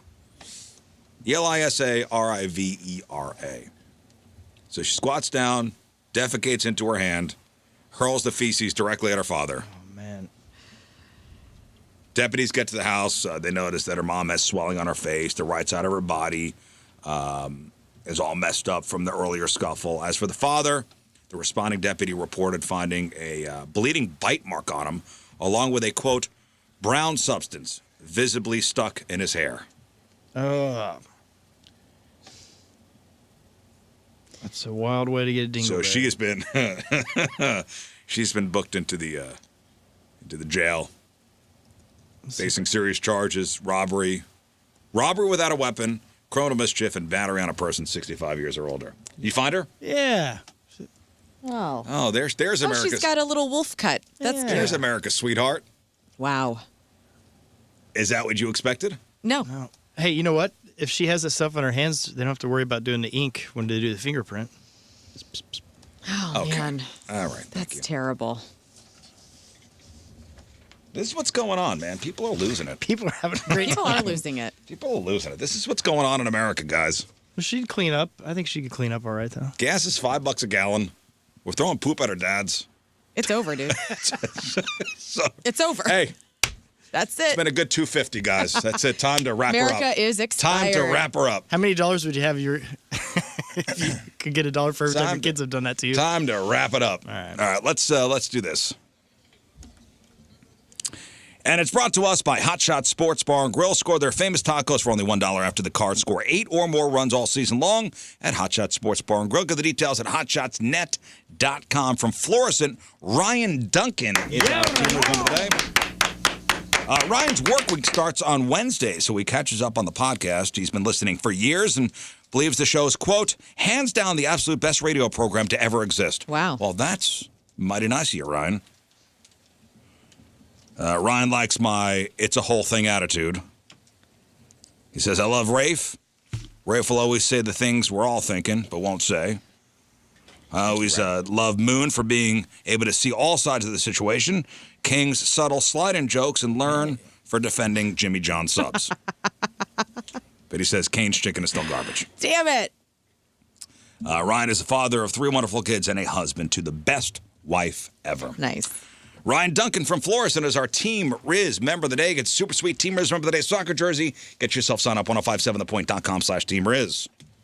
All right, Lauren, what do you got for us? Spotify is trying to help out all of us concert goers. Britney's DUI arrest footage is out. Godfather sequel is coming out, and people are not pleased. And would we want to see these stars dance? I got a list of people that declined to go on Dancing with the Stars. Kind of interesting. All right, we got that. We got your crappy birthdays. We got the porno birthday and mustard belt and mug shots. We'll chop it up next. Stay there. All right, welcome back to the program. Phone number 314-624-3833 or 618-398-3833. The Schreier Air text line, 314-649-DUMB. The Bud Light studio cams, 1057thepoint.com/Rizz. The socials at RIZZ Show. Your emails, RizzShow1057thepoint.com. No guests today, huh? Just us. Nice. Moon's out in London. He sent a picture to us this morning. He's sitting in Churchill's chair. I didn't see that. No. You didn't see my response? You said smell it. I said sniff it. Sniff that seat. Sniff that seat. Lucky. Where's the cigar? I don't know. Where is the cigar? Where is it, Moon? Rafe's in Memoriam. We have your Friday fail stories. We got a new game I'm going to take out for a spin today. It's called the 3-Song Showdown. Oh, my. Uh-huh. Sounds fun. Give away some fabulous prizes. Who is the greatest eater of our generation? Joey Chestnut. Joey Chestnut. That is correct. 100% correct. Thank you. So the greatest eater of our generation is heading back to Coney Island this 4th of July, but he's bringing a little bit of legal baggage with him this time. So Joey Chestnut, the 17th-time Nathan's famous hot dog eating champ, just pleaded guilty to a misdemeanor battery charge out in Indiana. The backstory here is apparently Joey got into a bar fight and slapped a man in the face. Joey. Slapped him in the face. Did you do it with a hot dog? Because that would have been awesome. I would, honestly, would you press charges if Joey Chestnut slapped you across the face with a hot dog? Of course not. Of course not. Well, this guy probably thinks, I'm going to get paid. Mm-hmm. So he took a plea deal back in April, was handed 180 days of probation. For a second there, fans wondered if his legal troubles would keep him away from the hot dogs. Luckily for Joey, a judge gave him the green light to travel out of state so he could defend his title and retain the iconic mustard belt. That is a good judge. And his lawyer downplayed the whole thing, calling it a misunderstanding, saying Joey wanted to step up and take responsibility. There were some reports that Joey told cops he was too drunk to remember the slap. But his lawyer claims that that comment was totally taken out of context because Joey was just nervous talking with the police without a lawyer. So if you're wondering if the competitive eating world is going to suspend him, the answer is a hard no. Richard Shea, the president of Major League Eating, made it clear that Joey's spot at the table is safe. When are we going to stop giving these athletes special treatment? The good news is also the NFL reached out to him. They're interested in getting him on a team. Since the bar scuffle happened on his own time and wasn't at an official Major League Eating event, it didn't violate their code of conduct. So they're letting the local courts handle it. Honestly, a minor legal hiccup isn't going to slow Joey down. The guy's on a massive roll lately. The 2025 Nathan's come back after being banned in 2024 for signing a sponsorship deal with Impossible Foods, the plant-based rival. Yes. He came back in 2025, crushed 70 and a half hot dogs in 10 minutes to reclaim the crown. This year, he set the bologna record. That's right. The I didn't bologna know record? about That's this. right.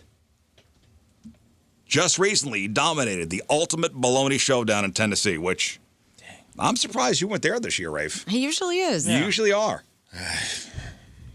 I think I was in the hospital. Don't know. Yes, he just recently dominated the ultimate bologna showdown in Tennessee for the third year in a row, inhaling 16 pounds of bologna in 8 minutes. Whoa. Like literally full of bologna. That's a lot of bologna. Let's hear that. 16 pounds of bologna in 8 minutes. Wouldn't you like to be on a plane ride with him next day? And he set a brand new world record. 16 pounds 16 of bologna. pounds in 8 minutes. A a new hero, world man. record. Yes. Yes. When surgeons cut Joey Chestnut open, it looks like when you cut through like a bologna loaf. Like oh man, I don't eat it anymore, but I used to love like the cheese loaf. That it was like essentially bologna, and then there was like little speckles of cheese. Oh, I remember that. yes. What about olive loaf? I never got into that. Yeah, olive loaf. Maybe yeah. now in my later, classier years, I'd be into olive loaf. There's always an That's every- not a classy thing. It was like Bologna's not grandma. classy. It was a grandma refrigerator item. Oh yeah, for sure. See, a little probation ain't gonna slow the king from doing what he does best. I'm glad to hear that. So see you on the 4th of July, Joey. America. We salute you. Yes. We salute you. All right, today is May the 22nd. Back in the day, 1971, 55 years ago, Sticky Fingers by the Rolling Stones hit number 1 Great on album. the Billboard 200 chart. Give me some songs from Sticky Fingers. Go, Rafe. Great album, great cover. Sticky Fingers had their version of, oh my gosh, I love this song. Go. Needle and a Spoon. What's that song called? Little Susie. Take me down, little Susie. Well, they have Brown Sugar, Yeah, and that was the big hits. Wild Horses. Can't Hear Me Knocking Great is song. I think that is my favorite Stones song. Mm-hmm. Can't hear me knocking. Dude, Oh, Killed Wild it. Horses makes me cry. Beautiful song. Dead Flowers. Thank you. Dead Flowers. I knew it was. I was going to get in. It was in my head. I like that bouncing around. 16-pound bologna song. 46 years ago, 1980, the original Pac-Man arcade video game released in Japan. It hits the U.S. 5 months later. 34 years ago, 1992, Johnny Carson, Doc Severinsen, and Ed McMahon retire from The Tonight Show after 30 years. Technically, it was Johnny who retired. Ed and Doc didn't have a choice. 30 years ago, 1996, the first Mission Impossible movie was released. Man, that was cool, the first one when it came out. Yeah. I mean, they're all good. They're all good, but that was a cool one. 21 years ago, 2005, Thurl Ravenscroft. He passes away at the age of 91. How do we know that? How do we know that name? Oh, I don't know. Thurl Ravenscroft. Great name. He was the voice of Tony the Tiger, and sang "You're a Mean One, Mr. Grinch." Oh. He's that's that what guy. it is. Yes. The original animated version of How the Grinch Stole Christmas. Thurl Ravenscroft died on this day Cool 21 name, years ago. dude. If you're Burl or Thurl, you had a Thurl. good career at a Thurl. certain And point. my brother Aben. Burl. Thurl, cool name. Ravenscroft, cool name. Yeah. Ravenscroft sounds like an 80s metal band. Yeah, Ravenscroft. And they both did Christmas characters. Burl Ives was the snowman, and Yeah. Thurl Ravencroft was the Grinch. And Earl Thurl and Smith. Burl. Thurl and Burl, dude. how- They had the Christmas animation market I thought cornered. they were buddies. Wow, I never thought of that. Thurl and Burl. Thurl and Burl. amazing. You need a Christmas character Yeah, voiced? I do. Guess what? What? Thurl and Burl are here to save the day. And if Merle shows up, Watch out. Merle Haggard? Merle Haggard? It's a country Christmas. All right, that's He what was happened. Rudolph. A lot of people don't know that. That's what happened back in the day. All right, time to find out what's going on in the world of music and entertainment with your crap on celebrities. And here it comes. I said rap on celebrities. And hip hop, the hip hop. Spotify just announced a new feature called Reserved, a partnership with Live Nation designed to get concert tickets directly to real super fans before the general public scramble begins. Now, this is kind of neat. So here's how it's going to work. Spotify is going to use our listening data and like how often we're streaming an artist and how much you share their music and how engaged you are with their profile to figure out if you're a legit super fan of that band or not. Now, if you make the cut, there's going to be a 24-hour exclusive window to buy up to 2 tickets before anybody else gets a shot. So this is like a really interesting... Not discounted tickets, just you get ahead of Your own- everybody. It's a pre-sale. It's a pre-sale for super fans. So the feature launches with select artists in the U.S. summer. They say who? They have not said who yet. We don't know which artists are actually going to buy into this. But it's kind of nice that you're competing with actual fans instead of bots. Yeah. So that's neat. When is Rush playing? July in Chicago. Chicago? Yeah, it's like July 18th through the 22nd. Oh, so how many days? I think it's 3 days. 3 days. Man, Yeah. That's one I would like to see. You need to go up there. You never saw Rush? No. Oh, Never saw I've Rush. I've seen them twice. Rush was always one of those bands. I'm like, I'll see him next time they come around. Now Neil's dead. And there was no next time. Yeah, it'll be good. Guys, TMZ got police footage from Britney Spears' DUI arrest back in March, and it shows Britney making an interesting offer to cops who have pulled her over. I'll let Britney do the talking here. Here is some police body cam footage of Miss Britney Spears. It's Britney, bitch. While we're talking, can you turn the vehicle off? No, can I go follow you up there so I'm not on the street with all these people? What if we have you get out of My the baby's right down there in a hotel room, please. Here, how She sounds like a cartoon. She does. She sounds like Dorothy. What's going on here? I don't know. Okay. Here. A little. Down there in a hotel room, please. Here, how about this? What if we have you get out of the car? We'll put you in one of our cars and we'll drive around the corner so we're somewhere that there's a bunch of people driving by. Oh, I don't want to get in your car, sir. You can come to my house. I'll make you food and lasagna or whatever you want. Oh, I have a pool. My babies are coming to my house tonight. Please get out of the car. Did I hear that correctly? Did she offer to make them lasagna? She did. What a And a dip in her pool. Nice gal. She's I mean, pool bargaining. lasagna does sound kind of good. With Britney. I mean, I know Pool lasagna- I know this is a cry. This is something we should be alarmed about, but Right. sometimes even people in the throes of it can come up with good ideas. Well, I just Pool think about lasagna, how yes. Gavin Rossdale and Britney Spears used to be neighbors back in the day, and like they would go over to each other's house and swim. And I'm like, now I'm wondering, did she make Gavin Rossdale lasagna and they ate it in the pool? In the pool? Because that would be Gavin kinda cool. Rossdale have pool lasagna? I don't think I want to eat anything coming from Britney's house, I'll be honest What? with you. Oh, because the poo in the living room. It just seems like there's a lot of that's dirty. She's got to cook, man. It's gonna be all it's gonna be right. great. No, she doesn't have anybody at her house. She's doing everything herself. Oh, she's making lasagna by herself. Yeah. Right, she's And doing that's all right. a long process, by the way. It is. You don't just come to my house and I'm making the lasagna. That's like It's a that's half a couple day. hours Yeah. procedure. What about if she has Stouffer's? She might be rich and have Stouffer's. Pop in the that into freezer. the oven. Have you? That stuff's good. I saw a video from Brittany the other day about her going to see the Devil Wears Prada movie, and man, something's up. Like she's not. Oh, good. yeah, you think? Yeah. I mean, without the sound on, I'm just gonna let you guys look at her, like the facial expression she's making, and it's yeah. not. She's like, it sucks, man. Like wide eyes. yeah, man, something's not right. I'm glad she hasn't hurt anybody or hurt herself. shouldn't be driving. She should not be driving for sure. But anyway, that's the new footage out. I wonder how she makes a lasagna, honestly. Like Like, it's what's probably like an old Britney's, what's recipe. Britney's lasagna recipe? Isn't she from Tennessee A originally? little bit of Pepsi. I thought she's Louisiana. Was she Louisiana? Britney Spears. She's like a little bit of ricotta cheese, a little Adderall. Oh, Louisiana. How does your brain know that? Can't she's live not- Louisiana. She has not published an official lasagna No? recipe. Dang She it. calls it lasagnax, Lasagna. Oh, yeah? whatever that means. She crushes up Xanax and puts it into the Is sauce. she doing like the bake in the oven lasagna sheets? Is she doing fresh lasagna sheets? She's doing the no boil sheets. Yeah, the no boil sheets? Yeah. Okay.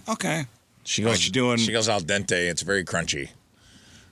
Oh, there's definitely going to be some crunchy like side edge that like didn't get Yeah. in the She's sauce from the enough. South, yeah. Or is her Which lasagna... sucks when you get that, 'cause Is her it's so lasagna just... chewy. We're just taking stuff from the pantry and putting it in a pan and calling it lasagna? Kitchen sink lasagna? Yeah. I hope she does okay. Yeah, me too. Former Pearl Jam drummer Dave Krusen has indicated on social media that the band has already selected a new drummer I to forgot they were replace- looking for a new drummer. I did too. Matt Cameron, who left the group amicably, by the way, after 27 years back in July, is out. And so the upcoming Ohana Festival is happening this year in September. And so there will be a debut performance from Pearl Jam's new drummer, but the band has chosen not to reveal the replacement in advance. And so I guess Dave Krusen said something like, he had since deleted the comment on Instagram that it's not him because they've already selected a new drummer. Right. So now we kind of know, but then he deleted the comment. He played on 10. So Dave Yes. Krusen is the guy on 10 who I don't believe was invited to the Rock and Roll Hall of Fame. Yeah, I think you said that before. Which is rotten. Which is rotten because that's a huge album that he participated in. Of course. they became icons because of that record. Of course. Yeah. Man. But I wonder why. Like, did he have bad blood when he left? I don't know assuming. what his story was. He played on a little, he did a little verses, and he was on all of 10. Yeah. So there's something happened. I don't know. But Matt Cameron's a great drummer. He is. And going to take a lot to replace that dude. And the reason Matt Cameron stepped away is just because of the grind of Pearl Jam. He was just like, you know what, the concerts became too much. He just wanted to do something different. So, but it was amicable, so that's Pearl fine. Jam and Soundgarden, and hey, you earned it. You earned it, for sure. Punk rock legends NoFX officially called it quits at the end of 2024, and they just surprised fans with a brand new song. No way. No one saw that coming. The reflective new track is titled 40 Years of Effin' Up and shares a name with their upcoming career-spanning documentary, and it is also part of the unreleased track of the documentary's massive double album, so be on the lookout for that if you're a NoFX fan. Let's see what else. New albums out today. Bleachers, Everyone for 10 Minutes. The Cranberries get a 33-year anniversary release of Everybody Else Is Doing It. Dave Matthews Band, Take Me Back Live at the Gorge is out. Tommy Lee, Tommyland Rides Again. And Ed O'Brien, Blue Morpho, and Dua Lipa, live from Mexico, all in record stores today. See what's out this weekend in theaters? I got that coming up. Oh. But we need to talk about TV first, Rizz, Yes, let's. because The Late Show with Stephen Colbert premiered on CBS September 8th of 2015 and took over after Dave, who retired more than 30 years in late-night television, had a rocky start in ratings, but leaned harder into political satire that he, of course, had from the Colbert Report from Comedy Central after the 2016 election cycle. That's how he kind of made his name for himself on CBS. Well, his final show was last night, and his final guest was Paul McCartney. But first, let's go to his monologue. So here is Stephen Colbert last night signing off for a last Stephen monologue. Colbert. Tonight is our final broadcast from the Ed Sullivan Theater, where... No, we were lucky enough to... Yeah, why they got to boo the theater? It's so historic. I like that The theater. Beatles played there. be here for the last 11 years. Yes. All right, that was... Can't take this for granted. So actually, technically, our first show back in July of 2015 was from a public access station in Monroe, Michigan, for an audience of 12 people. And show business being what it is these days, it's probably where you'll see me next. There is... He's right in the new Lord of the Rings movie. Yeah, he is. He's helping out with that. His final guest was Paul McCartney, but there were a ton of friends that came out, including Bryan Cranston, Paul Rudd, Tim Meadows, Tig Notaro, Ryan Reynolds. And, you know, he really wanted Pope Leo to be his final guest, but that obviously didn't happen. But he did have somebody dressed as the Pope who wouldn't come out of the dressing room because the Chicago hot dogs weren't up to par with what he wanted. He also had some nice messages from fellow late-night talk show hosts Jon Stewart, Jimmy Fallon, Jimmy Kimmel, John Oliver, Seth Meyers, and even St. Louis's own Andy Cohen got swallowed all into a black hole. And so long live Stephen Colbert. Khloe Kardashian is catching major backlash after revealing that her 2 cats have been declawed, and she now deeply regrets it. Is that not a thing you're supposed to do? No, you're not supposed to do this. And honestly, I've talked to a couple of Rizz Show listeners who they were like, "We're declawing our cats," and I was like, "Please don't." I'm like, that is. I don't know. I've heard of people extremely inhumane. I've heard of people doing this. Yeah. I'm ignorant when it comes to. Well, listen, you're essentially Break it cutting down. the toes off of your cats. Like literally, like it hurts. It doesn't. They cannot defend themselves if they ever get outside. And I guess Khloe, she was on Khloe in Wonderland, and she admitted she was really misadvised about these cats. So she has Gray Kitty and Baby Kitty, and she got them declawed. She'd never owned cats before. She didn't understand the procedure, and now she feels terrible. She says, "You actually are removing part of your cat's toes, leaving them unavailable to properly defend themselves."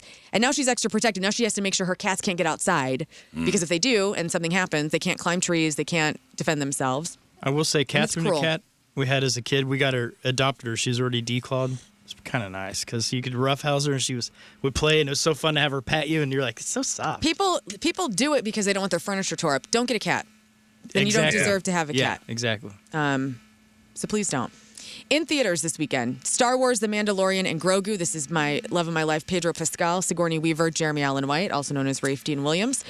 And it's got 61% on the tomato meters, 88% on the popcorn meter. Zero desire to see this. Yeah. Really? Yeah. I bet it's going to make us Not interested. Big pile of money. Yeah, it's supposed to be rainy this weekend pretty much everywhere. I think Right. all across the country. It's going to drive people to the theaters. Right. Yeah. So it's going to do well. Honestly, it will win the weekend because the other thing that's out is a passenger movie. It's got 45%. It's about like a horrific accident, some dead driver, and then another film called I Love Boosters, which does have a 92% on the tomato meters. This is Keke Palmer, and it's a professional shoplifting movie. I was telling you guys before the show this morning, I watched on Netflix last night the documentary Crash. Yeah. Which is about the high school girl who crashed her car into a wall. Oh. That's Crash Into Me. Wow. Who crashed her car into a wall and killed her boyfriend and a friend. And they're trying to figure out his murder. Yeah. It's good. Hour and a half. Hour and a half. Quick watch. Okay. Interesting story. When did that when did the crash happen? Like how many years ago? 2022. Oh, okay, so kind of a recent thing. But interesting story. Interesting story indeed. Yeah. Guys, I've never seen The Godfather. Oh, really? I have not. I know I need to add it to the list. And a new Godfather sequel is coming out. Fans are not happy. So Hollywood is heading back to the Corleone family more than 50 years after the original Godfather first hit theaters. And the brand new sequel is officially in the works. But the backlash is because Coppola's not involved. No, he's not involved. He's not expected to return because of Megalopolis and how that bombed. But this time, the story shifts to Connie Corleone, the only daughter of Don Vito. A story that nobody wanted. Right. Well, this was based off a novel called Connie, so somebody wanted it. Somebody wrote a book about it. Somebody wrote a book about it. Doesn't mean that people want to see it made into a movie. Well, the book is set for release in 2027. So Coppola's not involved. Right. A story about Connie Corleone. And we don't know if Al Pacino is going to be in it. Doubtful. Right. People are melting down, saying Hollywood should, quote, let it sleep with the fishes rather than risk damaging one of cinema's most legendary franchises. I mean, you almost blew it with Godfather Part 3. Really? But people kind of forgot about that one. What happened in that one? It just wasn't great. It just wasn't good. Somebody turned it down. Was it Duvall? Somebody wouldn't do it because he was like, nah. Duvall said no. He said it was money. So they got Andy Garcia instead. He's like, this was the money. And that's what he said. He goes, everybody did that movie for the money. And then they tried to pay me significantly less than Al Pacino, and he's like, I just said no. Oh, so did Andy Garcia? No, who was it? Robert Wagner? What? Somebody who stepped in. One of the old-timey actors stepped in. Oh, for Duvall's character? For Duvall's character, like the new lawyer. Yeah. Andy Garcia was in it. That was a different character, but somebody, was it Robert Wagner? I don't know. Good trivia question. Yeah. Andy Garcia's heard my name before, by the way. Oh. Well really? Mm-hmm. Great he was playing percussion man with one night. Back hair. He was playing percussion on stage, and the lead singer gave me a shout out, and I was like, check you out, man. That's awesome. You're pretty much in Ocean's 11. That's great. That's right there. And finally, it seems like every season of Dancing with the Stars plays a little bit faster, a little bit looser with the definition of the word star, which, is kind of funny because it's always D-list celebrities. But it's not because the producers don't shoot for the moon. In fact, here is a list of celebrities that were asked and never did Dancing with the Stars. So former President Bill Clinton was asked. Said no, huh? And he said no. Charlie Sheen also was asked. Winning. Gayle King. Huh. Wow, winning. Lauren Conrad from The Hills, Rosie O'Donnell, Jamie Lee Curtis, Lindsay Lohan, Demi Moore, Betty White, Neve Campbell, Roseanne, Martha Stewart, John Stamos. Well, they've all said no, They've all said no. Freddie Prinze Jr., Lance Armstrong, Weird Al Yankovic. Weird Al said no, huh? Yes. Mark Zuckerberg, Condoleezza Rice, and Brooke Shields. All of these people were asked to do Dancing with the Stars and all turned it down, which I think was the right call. Nikki Glaser did it. There's a couple of them could have used it. Freddie Prinze Jr. should have said yes. That would have been cool. He's fine. He's fine, but I'm just saying, like, there were some big differences in star power of the people who said no in that. But isn't he just kind of doing his own fun thing? He's just like normal and he's now. Just enjoying life. He is. Sarah Michelle Gellar. They're still fine. golden strong, but man. I'd like to see Freddie Prinze Jr. out there cutting a rug. Yeah. I mean, out of this I list. would too. There's a couple people in there He seems like a nice fella, and I'd like to see that. I'd like to see Charlie Sheen. And Stamos would kill it. I think Stamos would kill it. Yeah. He's got rhythm. He's a drummer. He's so good looking, too, even man. still to this day. No, it's Uncle disgusting. Jesse. Oh. I was thinking George Hamilton, by the way, not Robert Wagner. Oh. George Hamilton, always tan. And I saw something where like Stamos and Don Rickles were like friends till the day Don Yeah, Rickles great died, friends. and it was such a sweet video. And I'm like, He was Stamos cool. just seems like a good dude. I know. Well, that's your crap. Thanks. All right, celebrities celebrating a birthday this weekend. Cardinal right fielder Jordan Walker turns 24 today. Hey. Novak Djokovic, the Serbian tennis stud, turns 39. Ryan Coogler, he's the guy who directed Sinners and the Black Panther movies and Creed. He turns 40. Cillian Murphy is 50. Jewel is 52. Ken Jennings, he is the new host of Jeopardy! And he also won 74 straight episodes. He is 52. Naomi Campbell, the angry supermodel, is 56. Jamie Kennedy is 56. H. John Benjamin, who is that? H. John Benjamin. Yep. Archer and Bob. I mean, in Bob's everything. Burgers. He's also the can. What can? Sorry, he was in Wet Hot American Summer as well. Oh, yes, he was. Yeah. Yes, he was. Yeah, he's amazing. H. John Benjamin is 60. John C. Riley is 61. Mike Myers. Shrek, Austin Powers. This is a SNL. day for Wayne. comedians. I Wayne love you. is 63. Morrissey, 67. Very funny guy. Price is Right host Drew Carey is 68. Roseanne Cash, who is Johnny Cash's daughter, She rules. is 71. All right, Alfred Molina, Alfred Molina. great actor.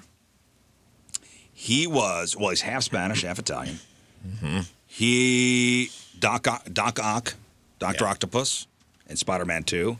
He was the guy in the robe, Drug dealer in Boogie Nights. in Boogie Nights Oh. I can see his face. with Sister Christian. Like he's the one that played Sister Christian Yes. in Boogie Nights. Yeah. He is 73. Bernie Taupin, Elton John's brilliant songwriting partner, 76. Klaus Meine, Oh, from Scorpions. Scorpions lead singer, 78. Priscilla Presley, 81. Patti LaBelle, 82. Bob Dylan. How old is Bob Dylan? Oh this my God, weekend? 108. Close, 85. Wow. Oh. Sir Ian McClellan is 87. Tommy Chong, Ooh. 88. Whoa. And she was Alexis Carrington on the original Dynasty. Joan Collins is 93. I have a celebrity birthday today. Somebody we all know and love very much. Who? Mark Close's birthday is today from KC95. How old is he? Close. He's in his 70s. I think Mark is 73. Happy birthday, Mark. Yeah, happy birthday, Mark. It was really cute yesterday. He came in the office. You guys have a nice surrogate father-daughter do. relationship. He had somehow offloaded his clock app from his iPhone. Yeah. And she had to go. He's like, I can't find my timer.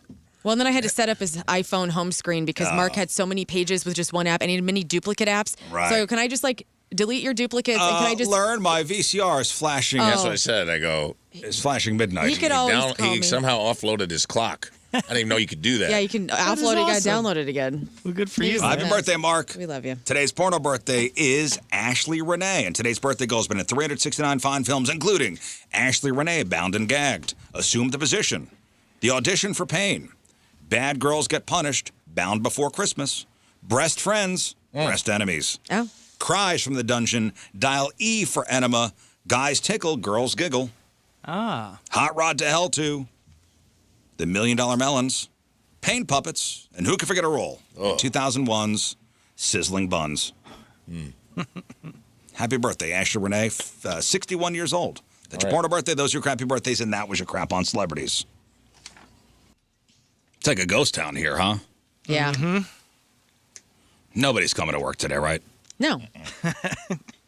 Well, we're here. Why? Hey. Why did we come here today? Well, we're off Monday. That's true. Yeah, that's true. Thank goodness. All right, so it's a three-day weekend. So are they.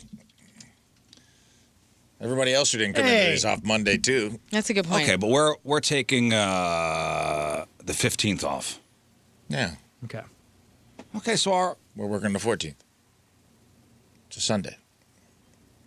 I know. Give it's- us some credit. It's the Risley's game, yes. Yeah, you're right. This false humility doesn't suit you. Okay. Take some credit for coming in today.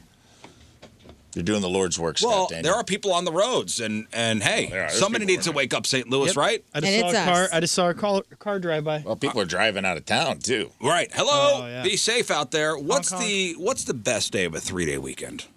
Is it the Saturday, the Sunday, or the Monday? The Saturday. Because you're having a normal Saturday, but then you're like, oh, I get another Saturday tomorrow. I think it's Monday at That's a great way to put it, because I'm thinking the Sunday is the best day. Second Saturday. Second Yeah. Saturday. But I like- first Saturday is there's no consequences. Well, I figure the first Saturday is for getting stuff done.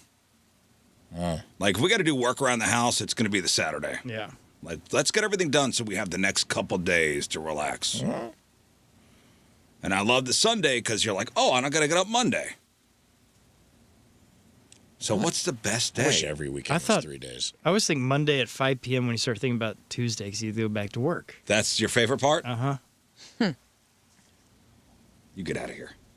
Trying to get a raise. I think it's first Saturday First Saturday? because So you Saturday have is to the best. factor in all the people who traveled. So you're still getting on Sunday, even though it's second Saturday, you're thinking about traveling back home the next day. It's that pre-travel day. That first Saturday, you're truly free. Yeah. You got nothing. Yeah, okay. So if you're staying home, I think the Sunday's the best day. But if you travel, maybe the Saturday's the best day if you got there Friday. For sure. Okay. In my opinion. Yeah, I can. Because otherwise you're thinking about like, oh, we got to get out of the Airbnb at 10 a.m., which means I can't get hammered tonight. I got to get up and, I'm still getting hammered. But you're thinking The pure mumbling is pontoon. First Saturday, you're just like, oh, man, I'm going to fall off a pontoon. Shout out to everybody going to the lake this weekend. And shout out to all the poon tunes, too. Department of Homeland Security. Hello. You're right. FBI, baby. You're right. I hope you get out there on the lake. I know it's going to rain a little bit. You're getting out there. Wet T-shirt contest. You're getting out there. Free wet T-shirt. Let's go. And you're in a wet T-shirt contest whether you know it or Save not. the hose water. You know what I mean? Hey, and by the way, that Chris Pratt movie we're talking about is Mercy. Mercy. Was that the premise? Did somebody email in? Somebody emailed the name of the Chris Pratt movie. But all right, so one of the optimistic takes on AI is that it will gladly do the boring tasks that no one wants to do. So what about jury duty? So a new poll asked more than 10,000 adults, if you were falsely accused of a crime and it went to trial, would you prefer the case to be heard and decided by a human jury or an AI chatbot? Hell no. Oh, man. This is the end. It's a legit question. No, it is a legit question, but it's a selfish question.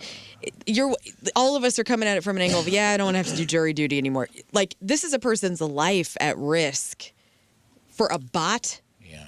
No. They'll never get it wrong, though. That's the thing that's nice about bots. Yeah, right. Dude, I saw this quote last night, and I thought, this is perfect for what we're dealing with this AI world that we're all living in. So you are definitely no human. You are human jury all the way. I'm human jury all the way. Yes. I mean, it's a human experience. You are falsely accused of something. I don't care. If people are false, that's already happened for thousands of years.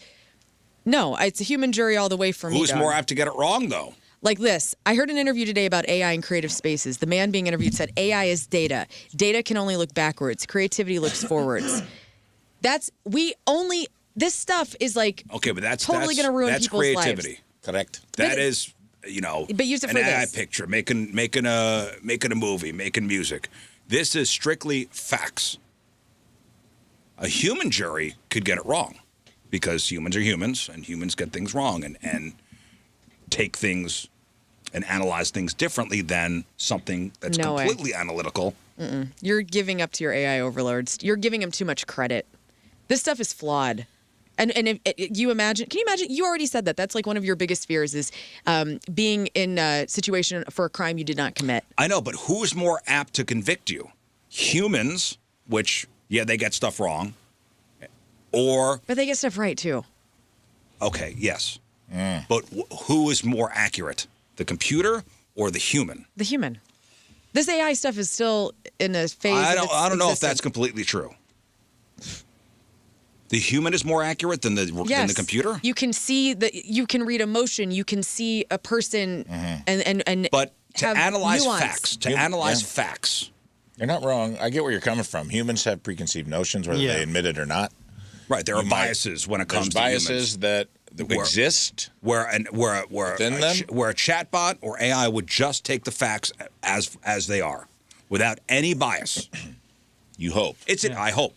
Yeah, because it is biased. AI is a biased program. And I would let the jury know if his AI be like, hey, I've paid for ChatGPT for a long time. It's an interesting question. I always tell Siri, thank you. Yes, big fan. I'm not pushing back because of what I know you're anti-AI. I am.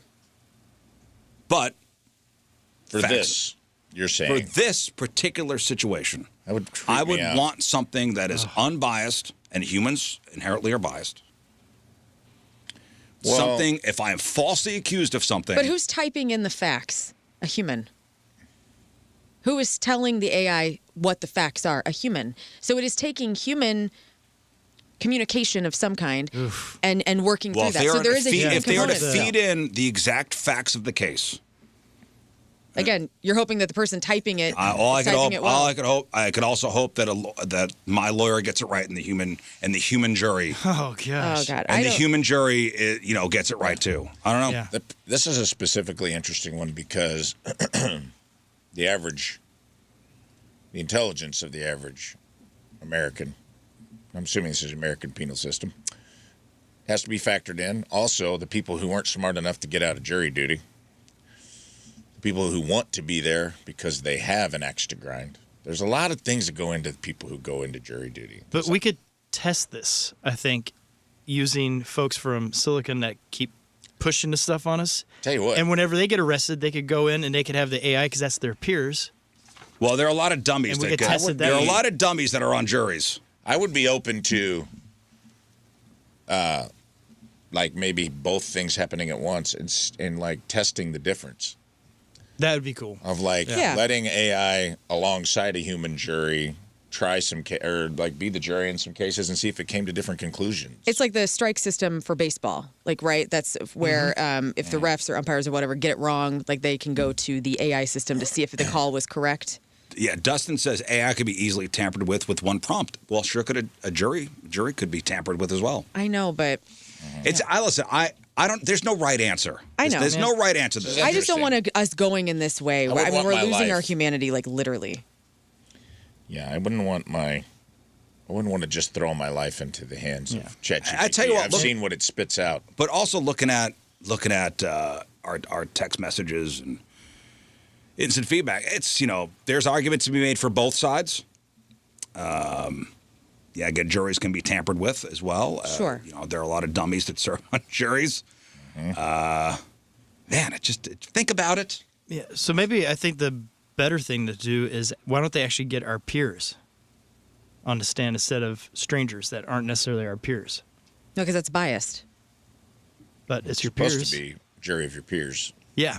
But peers is should a be. very loose concept. Well, I but then guess you so. but the whole thing is your lawyer and the prosecutor would pick the jury. Right.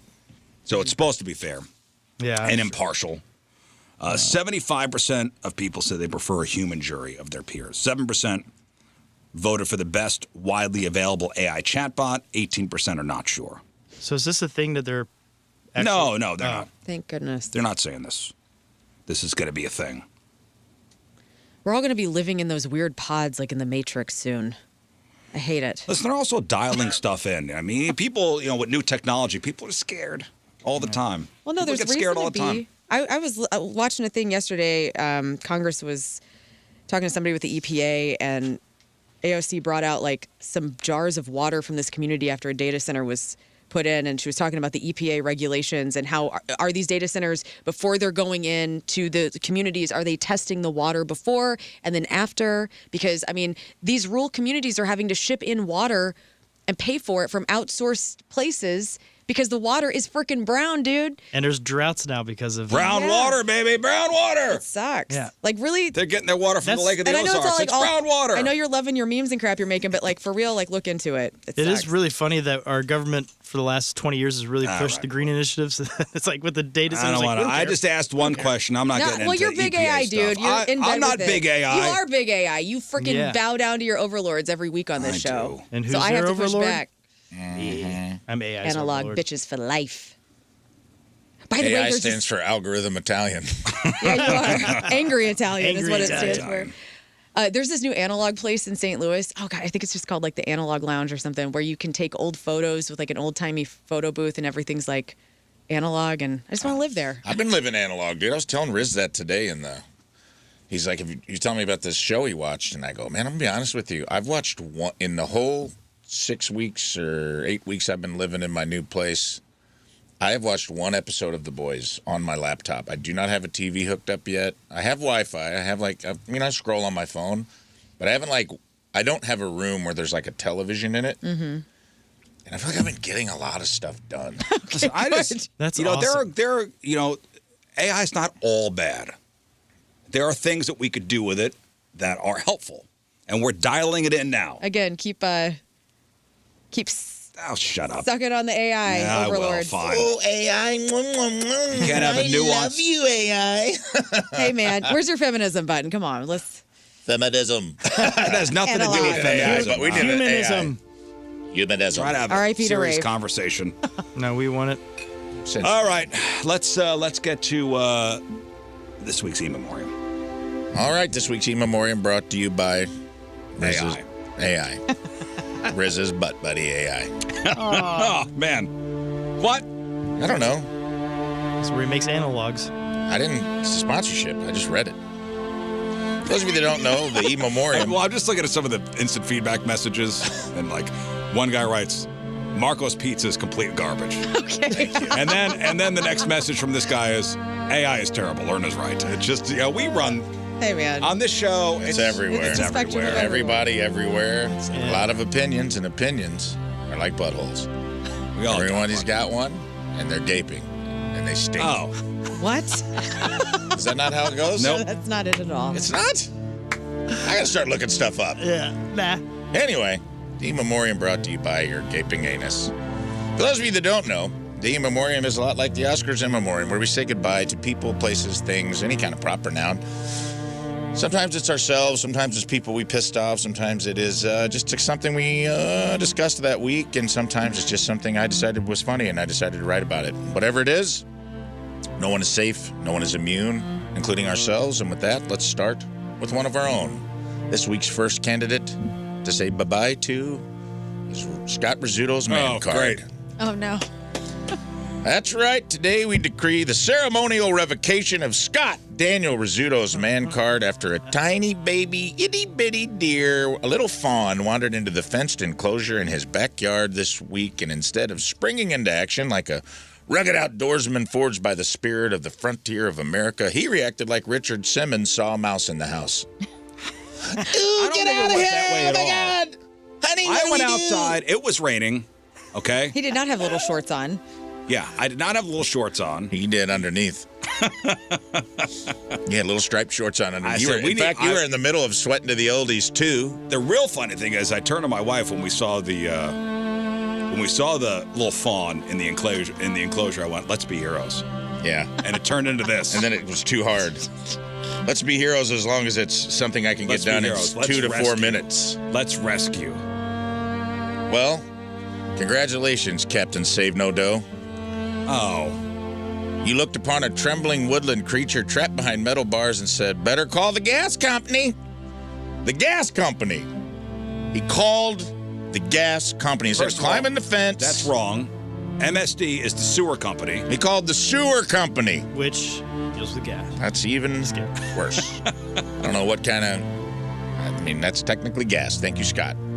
As if MSD employs a special tactical deer extraction unit made up of linemen rappelling from helicopters. These guys deal with poop gas. And you still thought they were better qualified than you. They had the key to the enclosure. Brother! Our grandfathers fought wolves with shovels while rolling their own cigs and stitching their wounds shut with fishing line, and you saw a baby deer and immediately outsourced the situation to a utility provider. Okay, well, they had the Put it like key. that. Should I have cut the lock? Yeah! No. Get You it. should have Get climbed in the there. fence.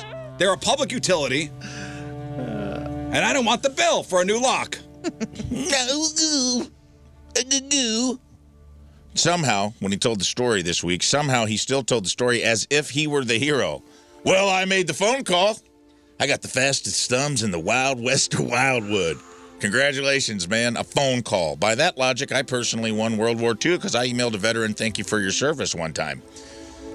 Your own son, your flesh and blood, commented on the video after we posted it, and I quote, "I am really disappointed in my dad." Okay, that's Unbelievable behavior. collateral damage. He has stained our family name, and I will spend the rest of my life trying to redeem the shameful brand of Rizzuto.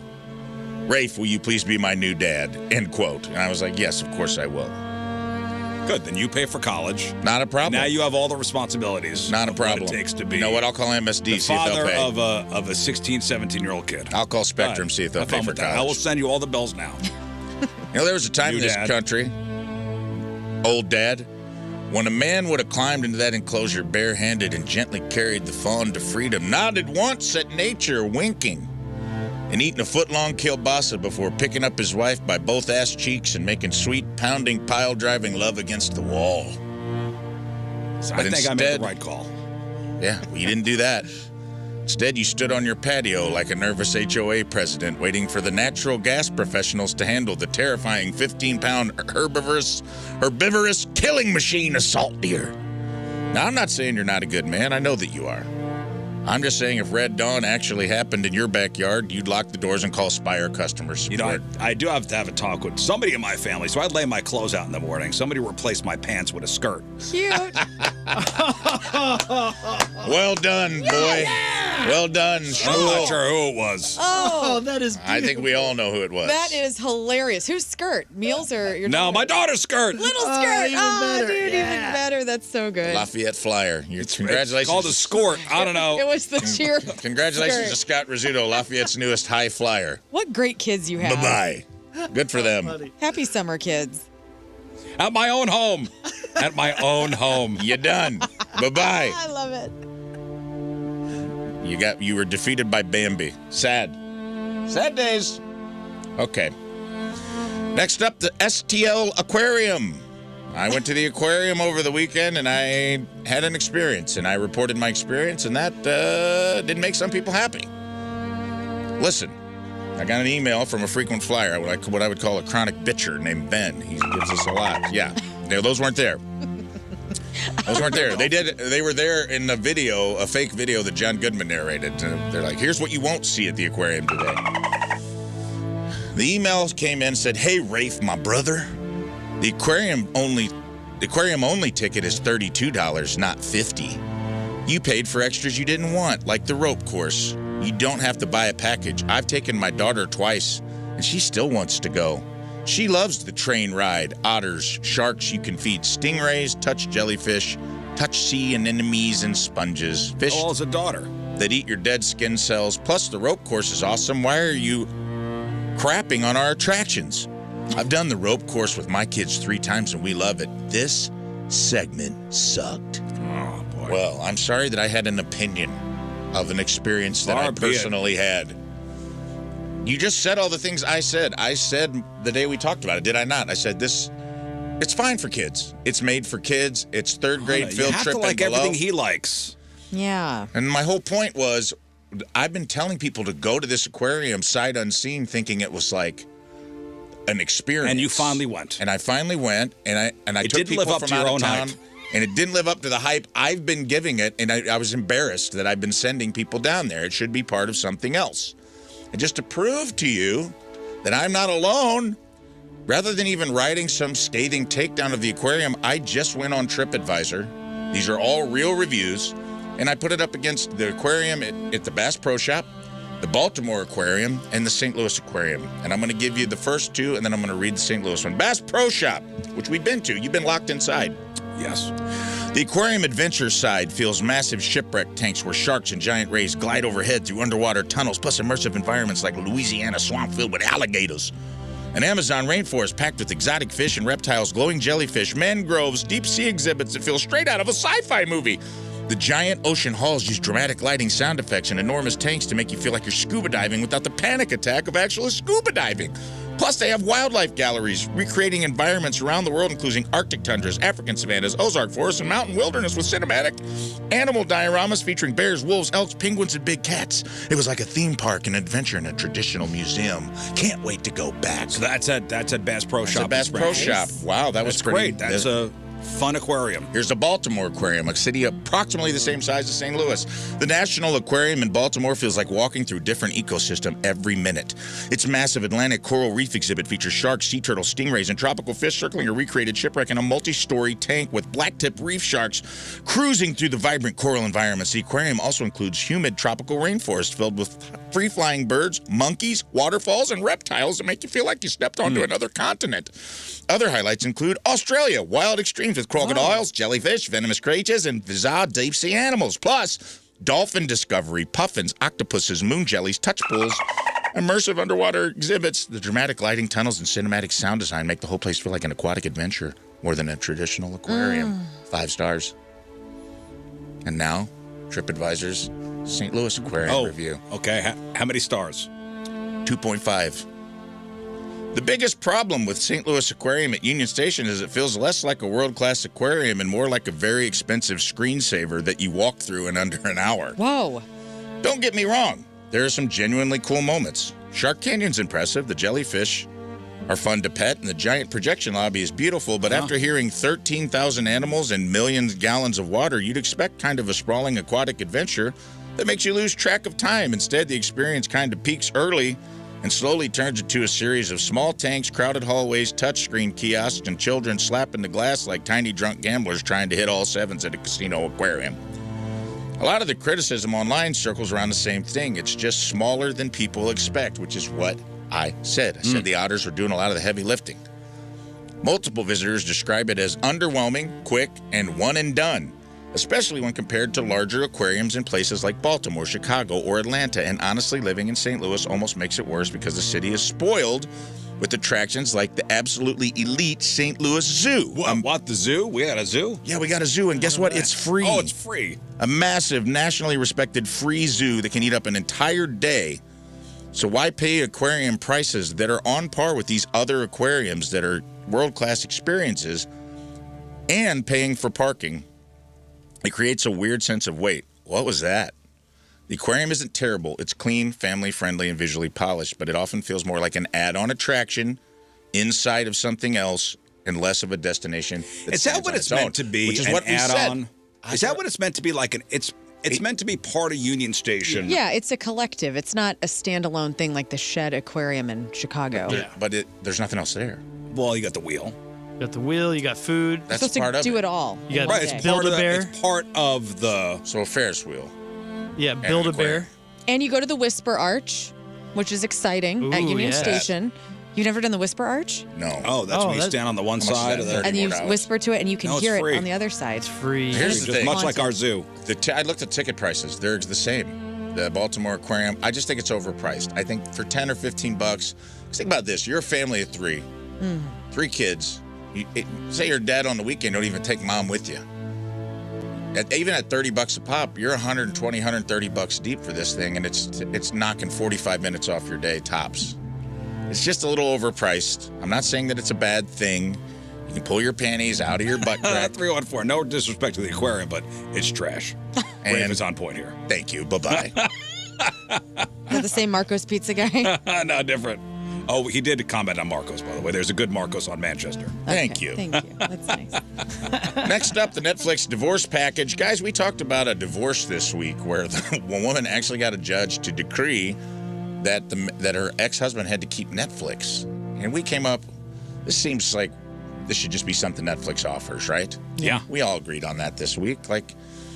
That's why I wrote a little thing, trademark, copyright, that maybe Netflix can make a little money splitting off accounts. And it's called the Netflix divorce package. Marriage is temporary, but your Netflix algorithm is 15 years of labor that you deserve. That's why introducing the new Netflix divorce retention package, because no one should lose custody of their continue watching. For too long, Americans going through divorce have suffered the unimaginable tragedy of rebuilding a streaming identity from scratch. You're already rebuilding. I got my own algorithm.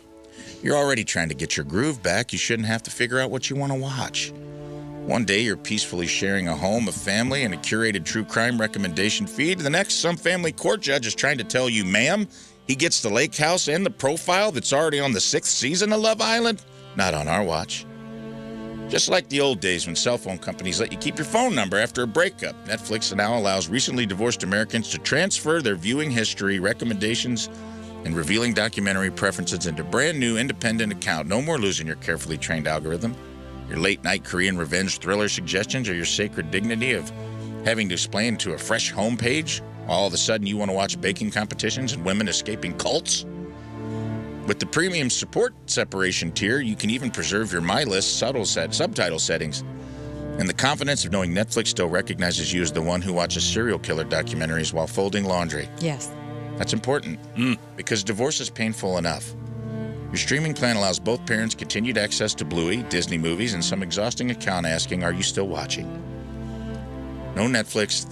They're crying. Netflix divorce retention packages for everyone. Because sometimes the hardest part of moving on is teaching an algorithm who you really are.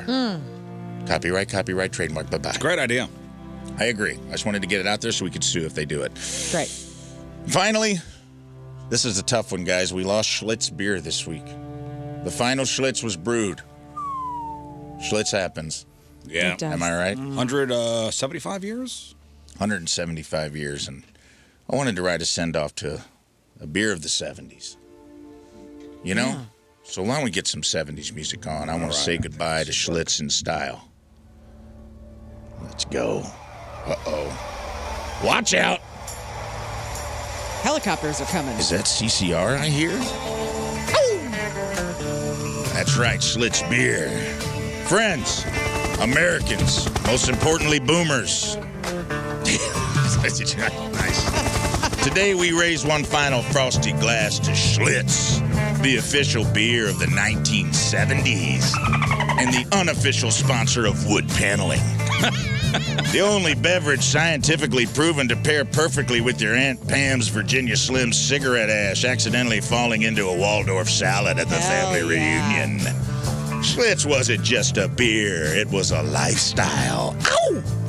In a golden era where every father looked vaguely like an off-duty cop, and every room had a floral plastic-covered couch that no one was allowed to sit on, and every commercial opened on a mustached man wiping his brow and confidently opening a beer after a, quote, a hard day's work. And the very same commercial ended just before that same man took off his belt and beat his children mercilessly. It's true. For back-talking. What? It's true. Oh, 1,000 guns. Yeah, that's right. They knew just when to stop in those commercials. These weren't advertisements. They were televised threats. The message was simple. If you didn't drink Schlitz, some longshoreman named Brick was going to throw you through a jukebox for crossing the picket line. This was beer for men who repaired transmissions shirtless, considered cholesterol a government rumor, and believed a handshake should feel like getting your fingers caught in farm equipment.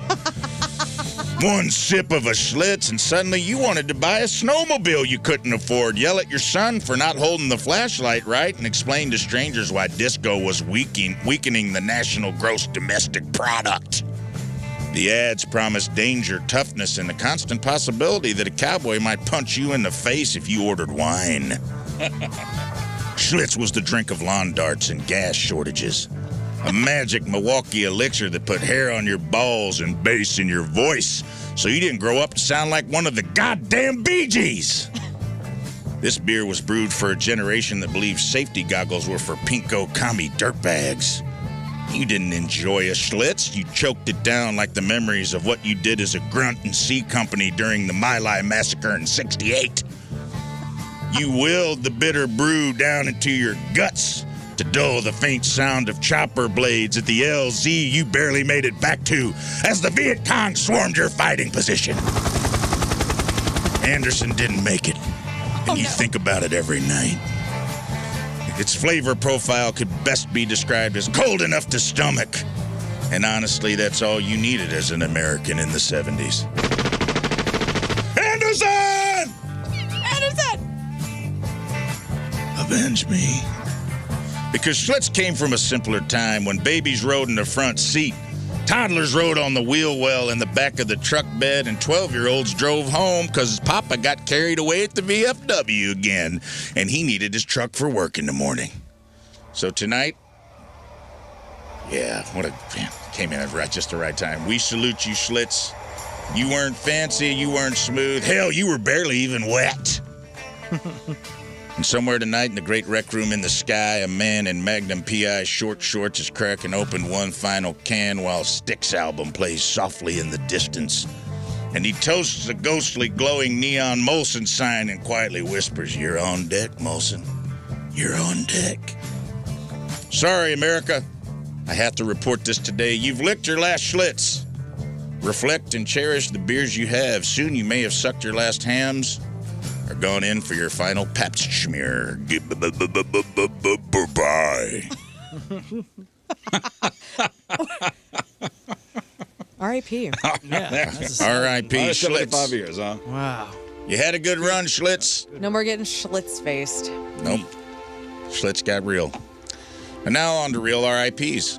First up, Kyle Busch, Later in sports, we'll talk more about this. Generational talent rose to become two-time NASCAR Cup Series champion. One of the sport's greatest drivers died Thursday. He was 41 from a severe illness. I'm sure we'll report more on that in sports. Tom Kane, the renowned voice actor in iconic roles such as Yoda in Star Wars. Oh, yes. The Clone Wars and Professor Utonium in the Powerpuff Girls passed away at age 64. Complications from a stroke. Mark Furman, former L.A. police detective whose role in the O.J. Simpson murder investigation made him one of the most recognizable and polarizing figures, died at 74. And Dr. Hook frontman Dennis Leverrier? Is that right? Sounds good. We just know his name is Dennis. No one can pronounce his last name.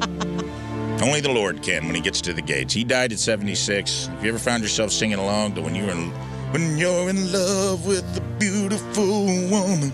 Or bittersweet classic Sylvia's Mother. You know how iconic his voice was. They also sang Get Your Picture on the cover of the Rolling Stone and a beautiful song called Carry Me a Little. Check it out. Go listen to Dr. Hook today. His management confirmed the news, saying he passed away peacefully on May 16th, 2026, surrounded by loved ones. That completes the real RIPs, thus and thereby completing this week's MMA. All right. Thank you, Rafe. I made the right call on the phone, honestly, and my family's got to stop making fun of me. Yeah, you're getting skirts laid out for the rest of your life. I know. That is brilliant. Whoever did it.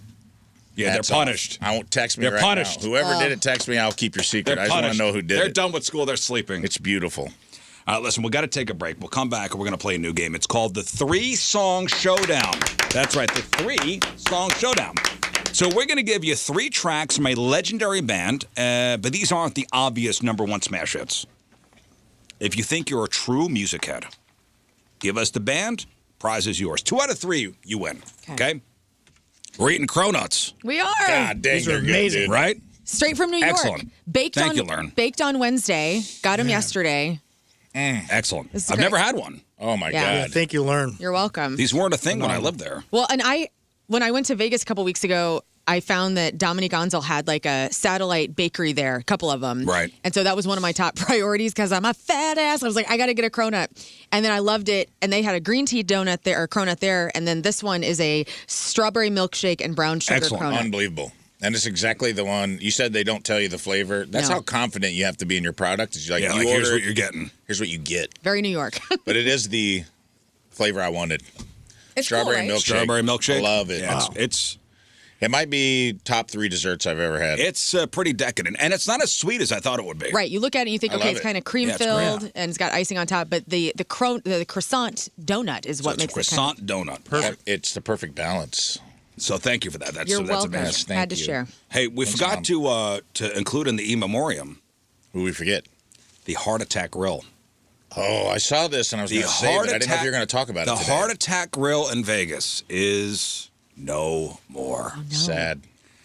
Yeah, it's officially closing its doors. The place with the bypass burgers, fries cooked in pure lard, the nurses who literally spank you if you don't finish your meal. After more than a decade of shocking tourists downtown, they've decided to not renew their lease. And naturally, they didn't go out quietly. So the restaurant put out a statement blasting the current state of Vegas, blaming major casinos and corporate greed for ruining the classic Vegas vibe. They basically said the city has priced out the middle class and lost its edge. And one of their best quotes, they said their eat big and laugh loud vibe just doesn't fit a city that is now peddling $40 artisanal avocado toast. Times are changing. They even claim Vegas has become way too bougie and upscale for the honest, heavy-duty calories that made the grill famous in the first place. So in their classic, chaotic heart attack grill fashion, they also took a victory lap for America's rising obesity numbers. They bragged about their 21-year impact on America's waistline, joking that they deserve a pat on the back for helping the national obesity rate to jump from 30% in 2005 to nearly 45% today. Yes, thank you. Heart attack grill. Thanks for your word. It was funny when I was down there a couple months ago, and you didn't make it to downtown when you were with Tim in Vegas. No. But it's downtown on Fremont Street, and they have a scale out front. And if you weigh over a certain amount, you eat for free. And they have the scale, big scale, out in front of the place. Well, do you remember what the weight was? I want to say 300. Yeah, I don't think I made it. I would. You know what though? Pounds. It was fun to and you can look in and see. Yeah, you watch these people. Everyone's wearing like hospital gowns, and it's nice. Sad. It's the passing of the torch, Well, if you said you missed out on getting, weighed at the door for a free meal, don't worry. They hinted that they're looking for a new city to open up in. I think I know a good one. Festus. Hey, you know what? Yes. That'd be perfect for the Union Station. Get rid of the aquarium. Keep the aquarium, but let's add something on to that $33 price point, and that is entry into the Heart Attack Grill. Okay, so for those who have weighed out of the ropes course. Yeah, Heart Attack Grill's Heart right Attack over Grill's there. right there. So if you can't make the ropes course because you're too heavy, there's a Heart Attack Grill. Something for everybody. Boom. Done. We've done it. Done. All right, let's give away some stuff. All right, today's contest is sponsored by Universal Windows Direct. You'll be saying, I love my windows. All right, we're doing the 3-song showdown. All right, Rafe will give you 3 song titles from a legendary band. Now, you've looked over these, Rafe, right? I have. These are all legendary bands. I would agree. I believe every one of these bands is in the Rock and Roll Hall of Fame. No. Except for 1. Okay. 2. Yeah, except for 2 of them. And they will be eventually. They're all... Well, I hope one's not, but we'll see. All right. But these are not the obvious #1 smash hits. So if you're a true music head, you're going to know this. It's going to be easy. So tell us the band. 2 out of 3 right. The prize is yours. Battlehawks tickets, Toadies tickets, Please Don't Destroy Live tickets, and Les Claypool tickets up for grabs. All right, let's go to the phones. 314-624-3833 or 618-398-3833. Nick, you're up first with the 3-song showdown. Are you ready? Yes, sir. All right, here we go. All right, Nick, song number 1, Stone Cold Crazy. No, just all. He gets 3 titles. I know, coming at it. Song number 2. It sounded like he was falling down the stairs. I was going to let him hit bottom before I... Song number 2. That was close. Keep Yourself Alive. And 3, The Prophets Song. Stone Cold Crazy, Keep Yourself Alive, and The Prophets Song. Gonna need an answer in 5. I'm going to go The Who. That is not The Who. Who is that, Lauren? It's Queen. That is Queen. Stone Cold Crazy, Keep Yourself Alive, The Prophets Song, Queen. Next, 0 for 1. All right. Tomorrow Never Knows, Helter Skelter, and Norwegian Wood. Led Zeppelin. No. Damn it, Beatles. Who was that? That's the Beatles. They don't get to learn Lifeline? All right, let's go to Kevin. No, this is easy. I for don't you. think you would miss any of Hey, those. good morning. Happy birthday, Rizz. Thanks, buddy. All right, Kevin, here we go. The 3-song showdown. Rafe's going to give you 3 song titles. You tell us the band. Here we go. Here we go. The Ocean. When the Levee Breaks, Good Times, Bad Times. The Ocean. When the Levee Breaks, and Good Times, Bad Times. Good morning. Led Zeppelin. That is Led Zeppelin, Okay. yes. All right.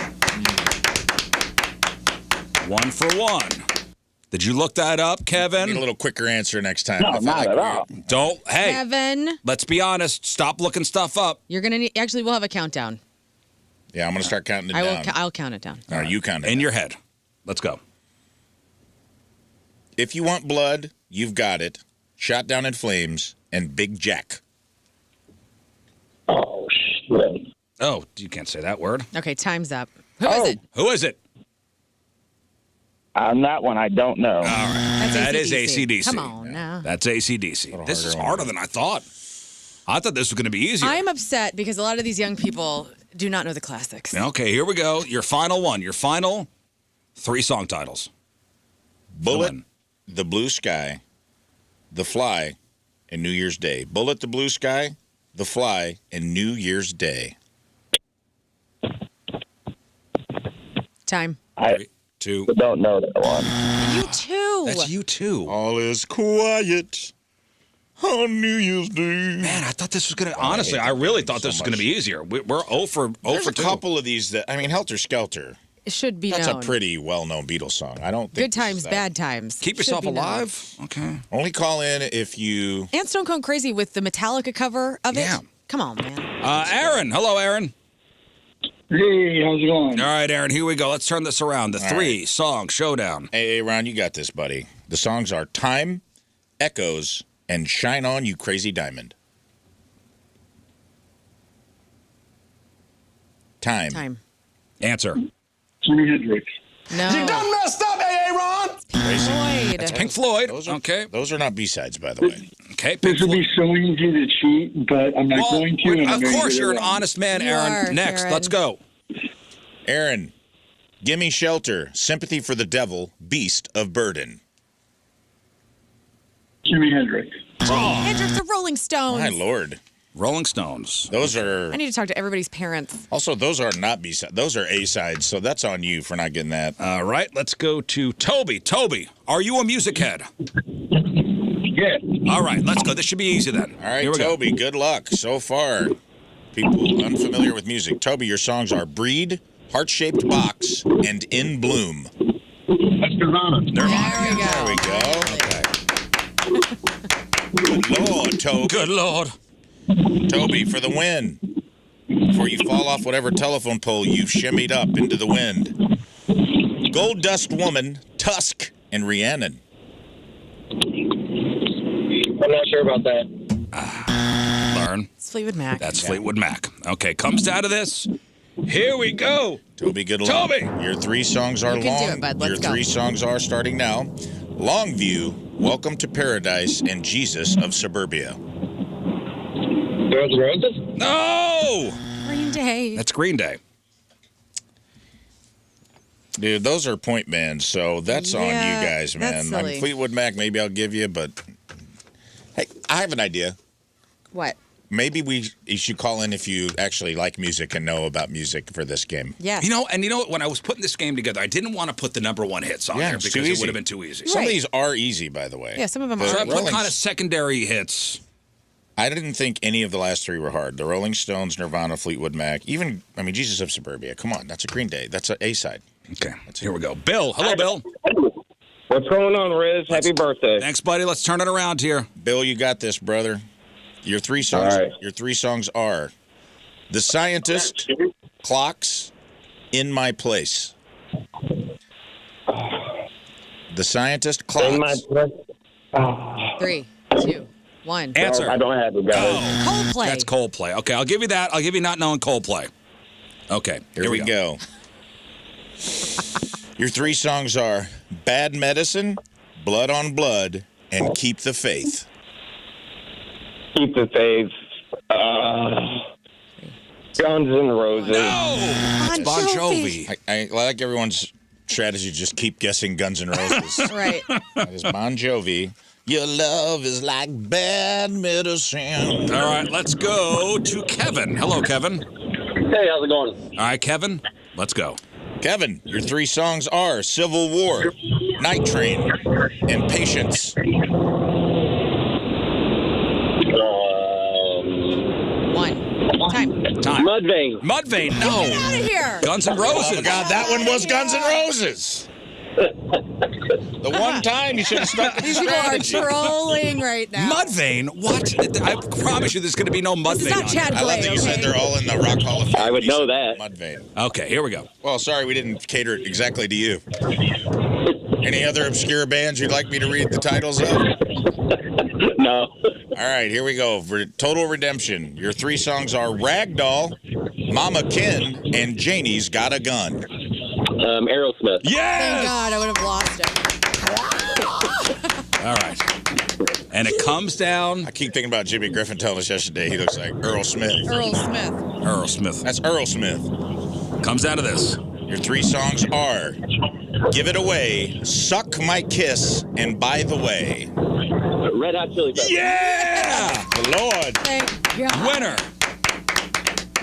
Okay. All right, now we're Got on, one. we're on to something. You on a roll? Here, let's go. Let's keep going. And I got a music person on the phone. All right. Ryan, hello. Yay, happy birthday, Rizz. Thanks, Ryan. Here we go. Ryan, your three songs are "For Whom the Bell Tolls," "Fade to Black," and "Sad But True." Metallica. Yeah, baby. Yes. That's right. Let's go. Let's go. Ryan, round 2. Your 3 songs are Harder to Breathe, This Love, and Sunday Morning.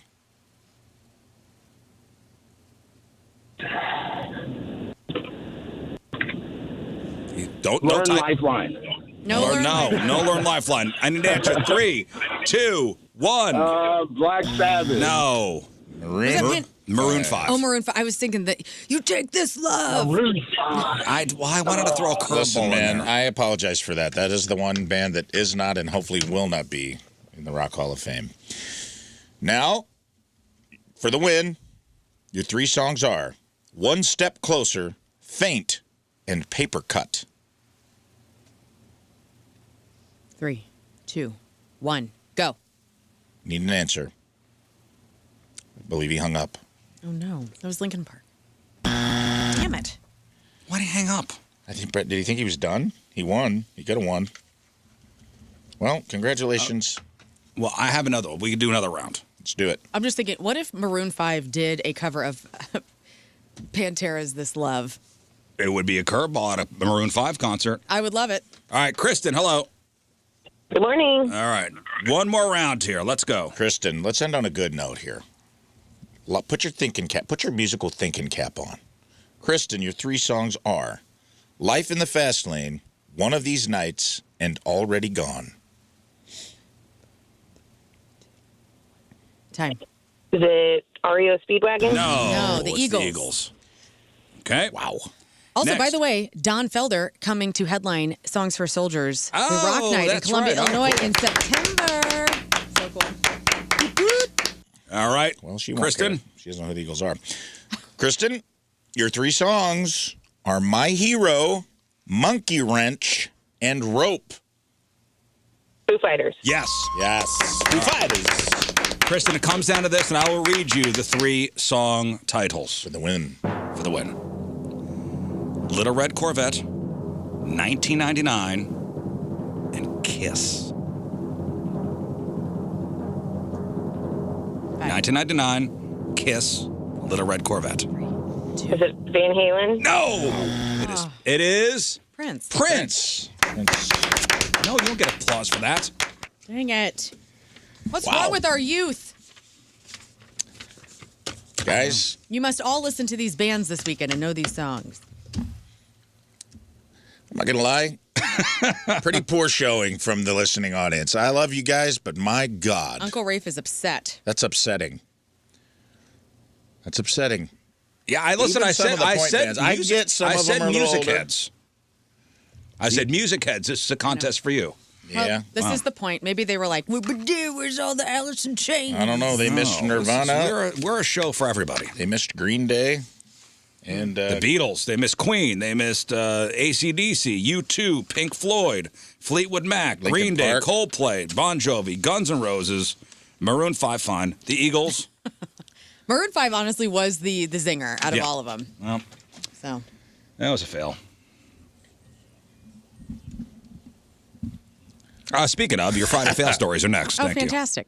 All right, folks, time for your Friday fail stories. Hooray! So all these people, they thought they had the perfect plan, but somewhere along the line, that perfect plan went completely sideways, and it became an Uber, an ultra.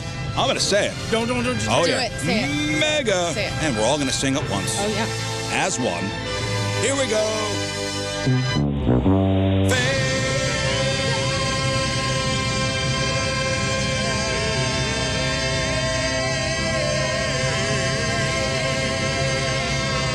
God, yeah. All right. Fail. All right. Nicely done. And your Friday Fail Stories are sponsored by... Morris Royce Jewelry, the official jeweler of the Rizzuto Show. Yes, Rafe. just had butthole lightning. I Oh, wanted did you to- really? Oh, I still really? haven't had it yet. We need to have the I smelled flash. something. It just happened after I think the fail, we were harmonized so well that it hit me in a special place. Maybe it was the cronut. I don't know, but I just when we finished, I got a little butthole lightning, and I wanted to report it. I don't know what's worse here, causing $1,000 in damage just to steal a candy bar worth $1 or this. So last month, 36-year-old guy from Jersey, Anthony Rhodes, ignited a grocery cart full of fireworks in the children's clothing section at a Walmart in Maryland to cover up a jewelry heist. There was chaos when the fireworks started going off and customers were fleeing to get the hell away from there. Meanwhile, Anthony broke into a jewelry counter and stole multiple pieces of jewelry worth nearly $10,000. Nice. That's bad enough. The store suffered $10 million in damages. Oh. Because the fire destroyed inventory, cleanup costs, smoke, soot. Thankfully, doesn't sound like anybody was hurt. Anthony is facing multiple charges, including first-degree arson and manufacturing an explosive device. Steal Walmart jewelry, huh? It's a clever way to do it. All right, this is a loyalty fail. Okay. So picture this. Your friend gets busted for driving drunk, and you do the loyal thing by heading over to the police station to bail him out. The only problem, you're drunk too. Oh, no. I love these guys. That's exactly what happened in Montgomery County, New York. A 25-year-old named Antone rolled up to the sheriff's office to pick up his buddy, who was being released after a DWI arrest. But instead of parking like a normal person, Antone decided to drive straight into a restricted area of the facility. Naturally, a deputy went over to see what was going on and immediately noticed he seemed a little too tipsy to be behind the wheel. After miserably failing a series of field sobriety tests right there at the station, he was arrested, but it gets worse. When deputies ran his records, they found his driver's license had already been revoked because of a, you guessed it, prior DWI. Failed. Yep. So, in a twist of absolute irony, he was eventually released to a sober third party, meaning somebody else had to come down to the station to pick up the guy who originally came to pick up his friend. Well, that guy was drunk. He'll be in court next month. So we've all had rough days where we just want to unwind, but one Florida woman took happy hour to a whole new level, a highly illegal level, and this is a story right up Lauren's alley. Okay. On May 14th, deputies in Polk County were called to a single vehicle crash right near the Stream Song Golf Resort. When they arrived around 7 p.m., they found a red 2018 Hyundai parked on the sidewalk. 34-year-old Erica Mayer sitting right next to it. Now, while Erica wasn't hurt, she was reportedly completely incoherent, struggling to keep her balance, slurring her words. And to make matters worse, a witness told deputies they had just watched her casually driving a car across one of the resort's golf courses right before the cops got there. Whoops. When questioned, Erica insisted to deputies that she hadn't had a single drop to drink. No. The only problem, the deputies could smell that alcohol, was on her breath. A quick look inside her car told a vastly different story. Inside the Hyundai, as described by the deputies, 21 mini bottles of open Fireball cinnamon whiskey. Yeah. You know what? For once, they're not in the road. They're in the car. Hey, it's good. 21 open bottles. Wow. The little 50 ml bottles. 2 empty 50 ml bottles of 99 brand liqueurs and an unopened 10-pack of Fireball, presumably saved for later. Listen. These are Learn's people. It's the gasoline of America.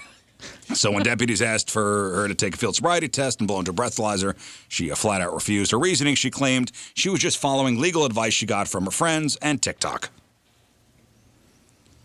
So she's been charged with, standard DUI, DUI with property damage, and refusing to submit to a DUI test. Failed. Now, usually, and this is a man off Rape Sally. Rape Sally. Did I say better? Yeah. It sounded a little better. Rafe's Otherwise, man I don't up, like that you looked at me the first time you said that. Rafe's Alley. Alley. Thank you. Thank you. That's okay. A little cronut stuck in my... Yeah, you did. A little Dominic Gonzel up in there. Up in there. Oh, usually, when somebody's arrested on drug charges, the most illegal thing on them is what? Drugs. Yeah. Mm-hmm. A man in Indiana was arrested after police say he was found dancing in the road while holding a rare turtle. Nice. Oh, my The gosh. man was holding an eastern box turtle, which is illegal to have, and methamphetamine, which is also illegal to have. Well, but when you put them together, they cancel each other out. That's not how it works. Oh, he's so cute. Eastern box turtles. The man was arrested on drug charges, booked into jail. It's unclear if he'll face additional charges for the turtle, which was unharmed, by the way. thank God. Conservation officers released the turtle near the area where it was removed and returned it to its natural habitat. It's unclear why the guy had the turtle, but it sounds like he just collected it from the wild. Failed. That turtle scampered off faster than any turtle in recorded history. Yeah. Because it took a little pull off the old. He might have been meth the pipe. dealer. Boy, this guy here seems like he was asking for a knuckle sandwich. A gentleman in Florida, Jesse McAuliffe, was stopped by police in a supermarket parking lot because he was in violation of his parole. And there was obvious signs of drug use, including a tie-off falling from Jesse's arm and syringes in his car, and little clues like that. Whoops. There was also a bag of fentanyl in his pocket. It can happen to anybody. In a body cam video, Jesse said it was sugar. Honest mistake. And a cop asked why he kept it in a little baggie. He said, "My sugar gets low and I need to eat it." Oh. There was also a bottle cap filled with melted fentanyl.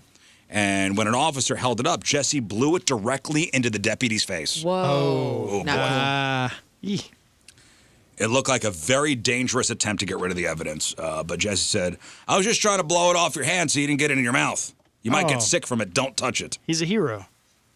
Jesse charged with possession of fentanyl, drug paraphernalia, and tampering with evidence. Failed. Usually, when someone says they need a Red Bull to get through the day, they usually mean a 12-ounce can, not a 12-foot box truck. 33-year-old woman in Tampa, a woman named Nicole, was arrested recently after she allegedly decided to take giving you wings a bit too literally. So, according to the sheriff's office, she spotted a Red Bull delivery truck parked at a gas station and decided, "This is mine." Yeah. And while the driver was busy making a delivery, she hopped in and goodbye. See you later. Now, you'd think stealing a truck full of energy drinks would result in a high-speed getaway, but it's pretty hard to stay under the radar in a giant branded box truck. So she headed east on I-4 towards Lakeland, but she wasn't alone for long. A sheriff's aviation unit tracked her from the air, watching the whole thing unfold like it was a very slow, very blue action movie. The chase crossed county lines, which meant the other deputies had to call in backup. Together, they all managed to get the box truck off the road without any major incidents. Now she's facing a grand theft auto charge. No, that's not it. There she goes. There she goes, and...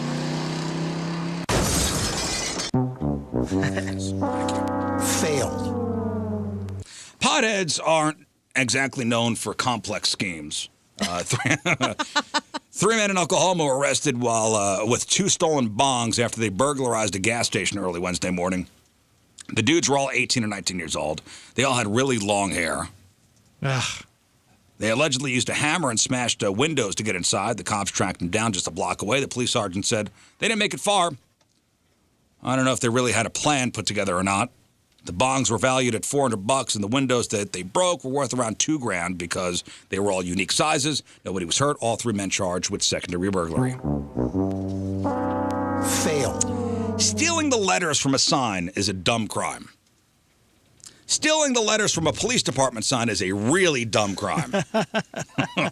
Someone in Washington called the police at 2 a.m. on Monday and said someone was damaging the entry gate at the Tacoma Police Headquarters. And it didn't take long for the cops to respond. They just, walked outside. They saw a man later identified as Marvel Walker Jr. That's right, Marvel Walker Jr. His first album's amazing. Is it Marvel? I don't know. Probably. But I like to say it's Marvel. I think it's because 2 L's or 1. 1 L. Yeah. I'd say Marvel then. He has I'm with you. grunge country music. Marvel Walker Jr. They saw him holding a piece of concrete over his head and dropping it over the fence onto police property. They frisked the guy. They found a piece of black-coated metal in his hoodie pocket that was shaped like an O. He said he found it on the ground, but it turned out that it was the O from the word police on the police department sign. And the officers determined it had been freshly pried off. Marvel was charged with second-degree malicious mischief, third-degree malicious mischief, and second-degree criminal trespass. Mischief. Failed. What, Scott? I feel like you will get arrested for mischief one day. Like that's like such a loitering and I non. hope not. He's not going to do well in jail. Well, no, you're not. Actually, I think you would do really well. Out of all of us, Yeah. I feel like you'd be the. I'd be the most guy with the okay. library cart that drives that around. And finally, if you thought your week was going poorly, just be glad you weren't this lady in Michigan. A 48-year-old woman in Traverse City recently took the phrase bringing your own bottle to a level that science and local law enforcement never intended. So it all started at a local liquor store where the woman was allegedly caught drinking alcohol right off the shelf without paying. Bold? Yes. But she decided to double down the very next day by returning for a bottle of Chardonnay. This time the employees were ready for her. They tried to stop her, but there was one problem. They couldn't find the wine. Where was it? Well, the mystery was solved pretty quickly once the police got involved and took her to jail. During the booking process, officers discovered the missing bottle stashed inside a body cavity. Oh, good. Now, we aren't talking about a small mini bottle from like a gift basket. We're talking a full bottle of wine. Full bottle of Chardonnay. Chardonnay? Needless to say, the situation went from legal problem to a medical one very fast. She was immediately rushed to the hospital to make sure everything was, well, removed safely. After the doctors did their thing, the legal reality set in, now facing a laundry list of charges, including 2 counts of retail fraud, 1 count of smuggling, technically true, trespassing. It's safe to say that body cavity is probably the worst wine cellar ever designed, am I right? Yes. Fail. You gotta try some of that brown tail. Oh. Guest came over. Let me go down in the cellar and pick out a good bottle. Why are you going in the bathroom? And those are your Friday fail stories. Thank you. All right, we'll finish off with sports, and sports sponsored by The Battlehawks. Your St. Louis Battlehawks rock the Battle Dome in May. Tickets at uflbattlehawks.com. Caw. We have to begin with a tragedy that took the entire sports landscape last night. NASCAR icon Kyle Busch has passed away at the age of 41.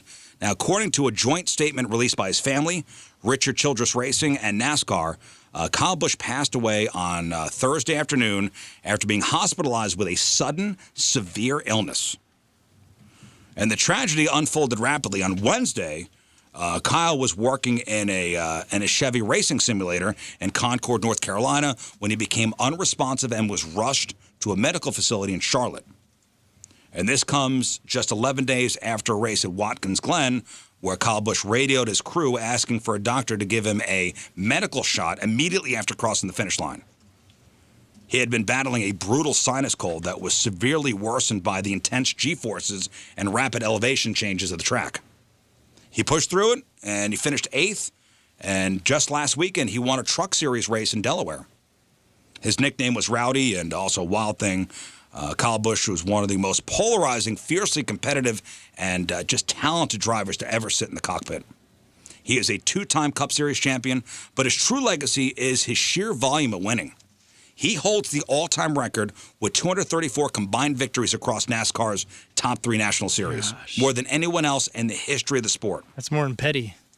That's crazy. And local fans will remember him well. His very last NASCAR Cup Series victory happened at Worldwide Technology Raceway back in 2023.